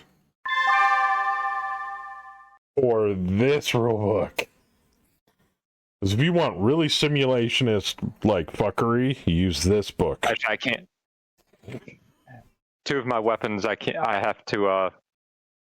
fire at him. Because they're in your arm, huh? No, because they're in my legs. Oh, yeah. Oh, well. Oh, I can't shoot the underwater guys. Nope. But I can still fire them to maintain as much heat as I can. Yeah. Yeah, 2 of my medium lasers are in my legs. And my small laser, actually. My wife got me a different book. This is a while ago, probably a couple of months ago. I eventually want to run this book. This is fun, because this uses those funky fate dice that I've got as well. This is like the toolkit for the ultimate Game Master tinkering type of tabletop tinkerer. Sex Dungeon role-playing game or whatever? The one I'm holding? Yeah. Fatal.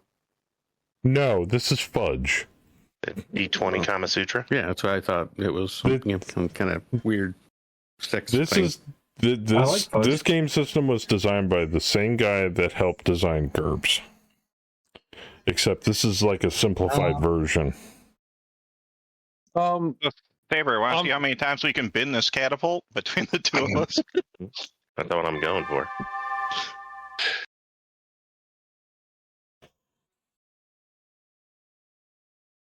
And I eventually want to run Cyberpunk and all my other books, but yeah. It's only enough time.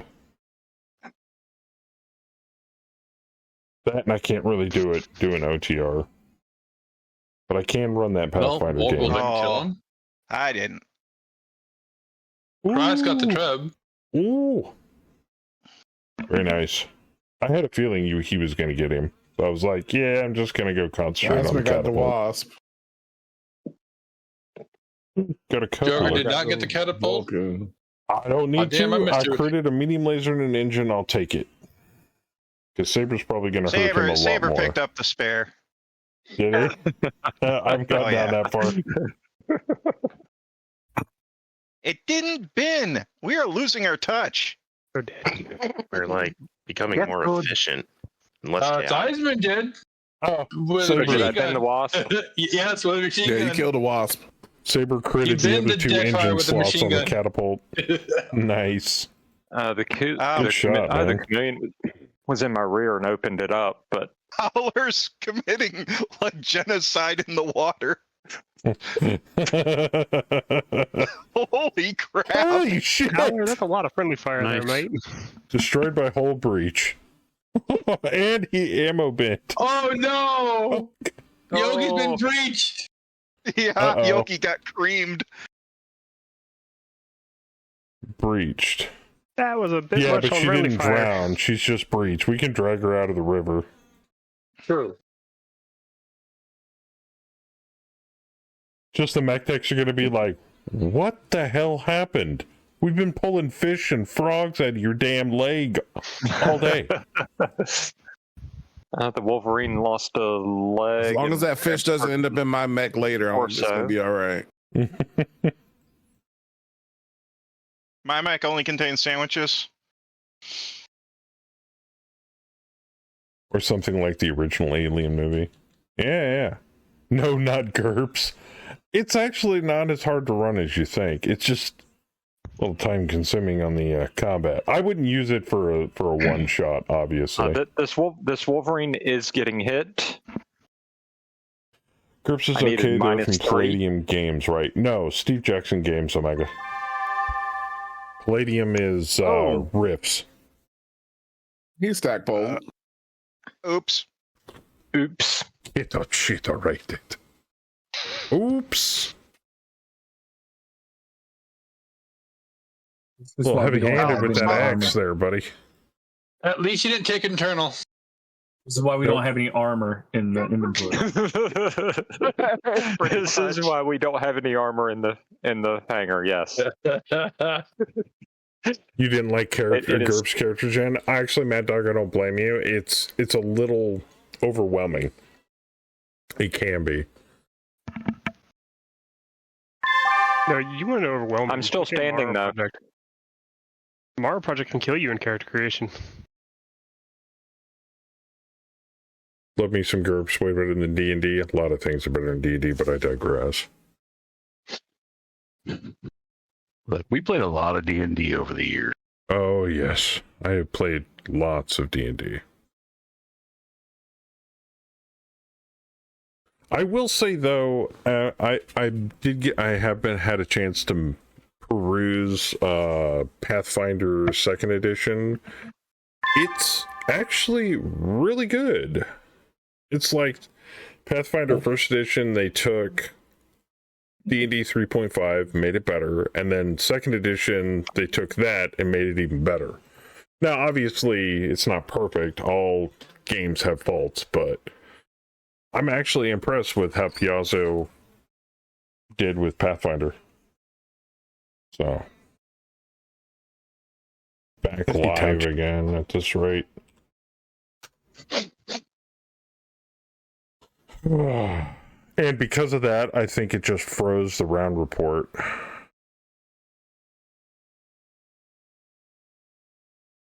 So, in light of all of that, I'm going to save game really quick.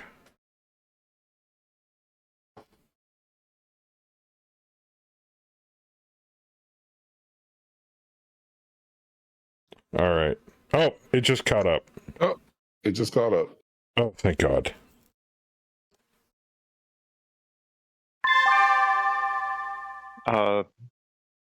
Looks like Howler disconnected. Howler and one of the Bowers.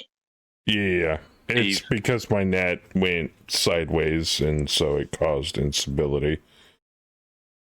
They just need to reconnect. I'm back. We're still in pre-movement, so it's okay. One guy might get away. Not I have anything to say about it. Nah, me and D got that.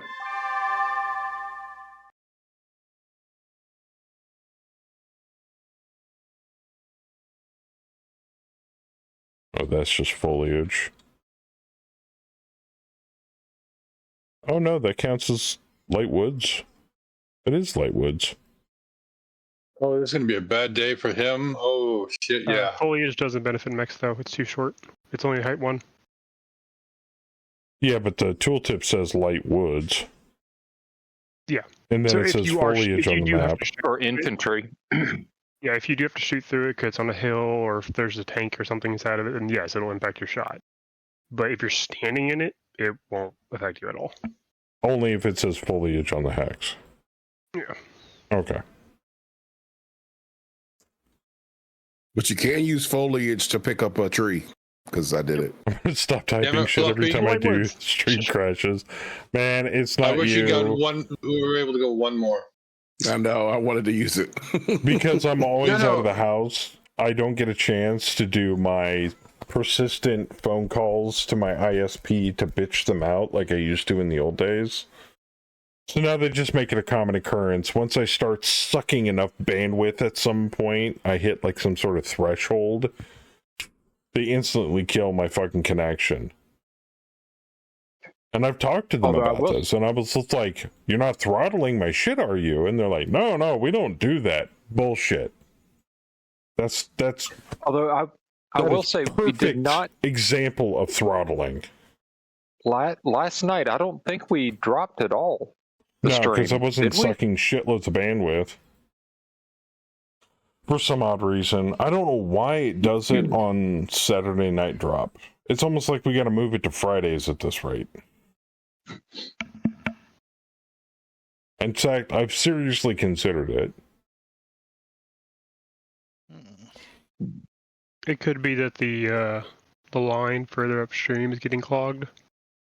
Oh, good. Well, your MRMs are going to be in short range. We also live within like a block or two of a major municipal hospital, so that doesn't help either. It's probably like a line further up the road. But we haven't had problems with it for months up until recently. Fluffy's MRMs are going to be in short range. Yeah. Nuke them all. So, what I think that I need to do is when I come back next time off the road, I'm just going to go down to their office, take my modem, take my router, slap it on the lady's desk and be like, give me the upgraded hardware and do it now. And why the hell are you guys throttling my internet? Sir, we don't handle the blah blah. I don't care. Get me a network technician, somebody that actually knows how to speak this lingo other than you freaking desk jockey.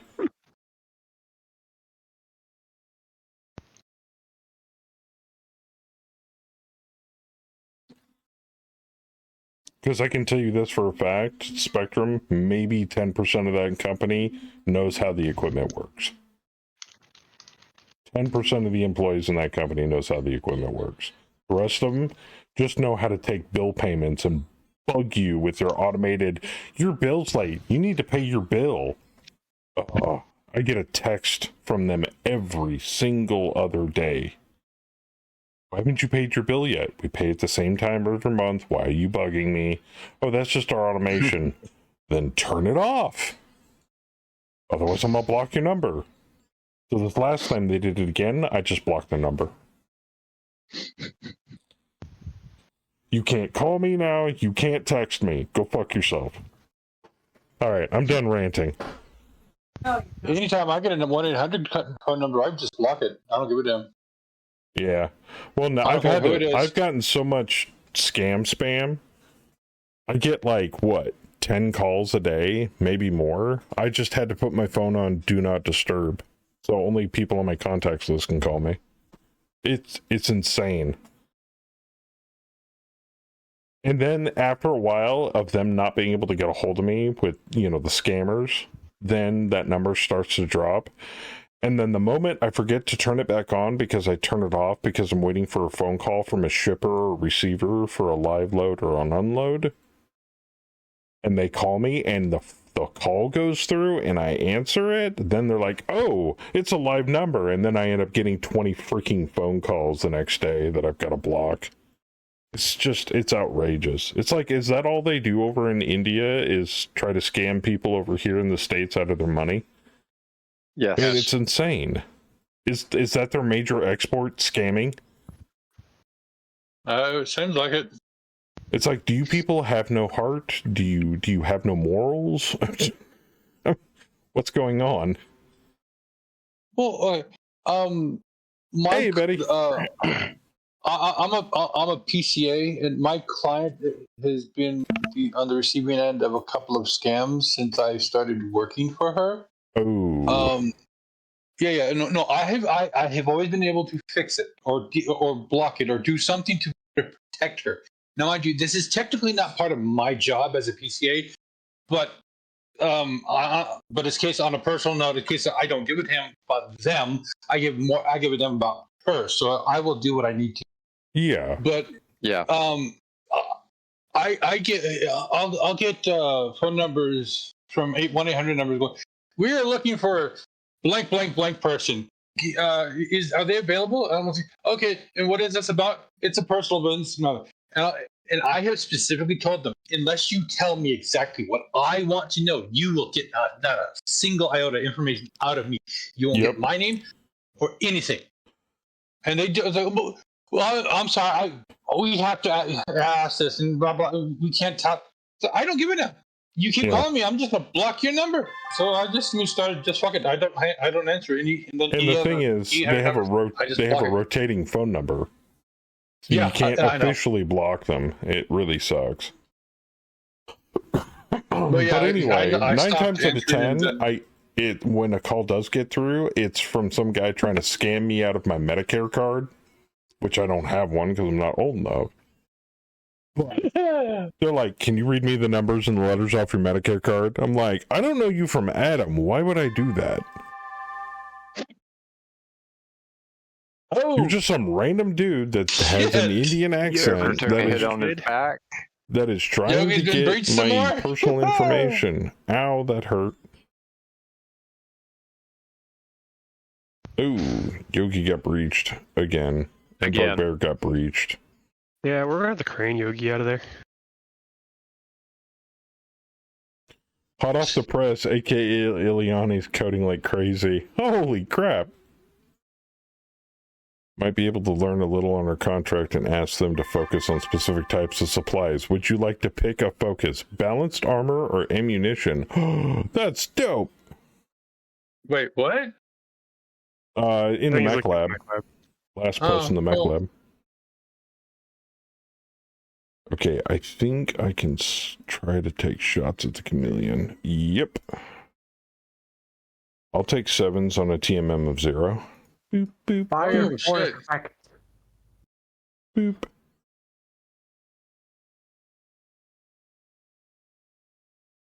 Alright, where's Howlard aiming?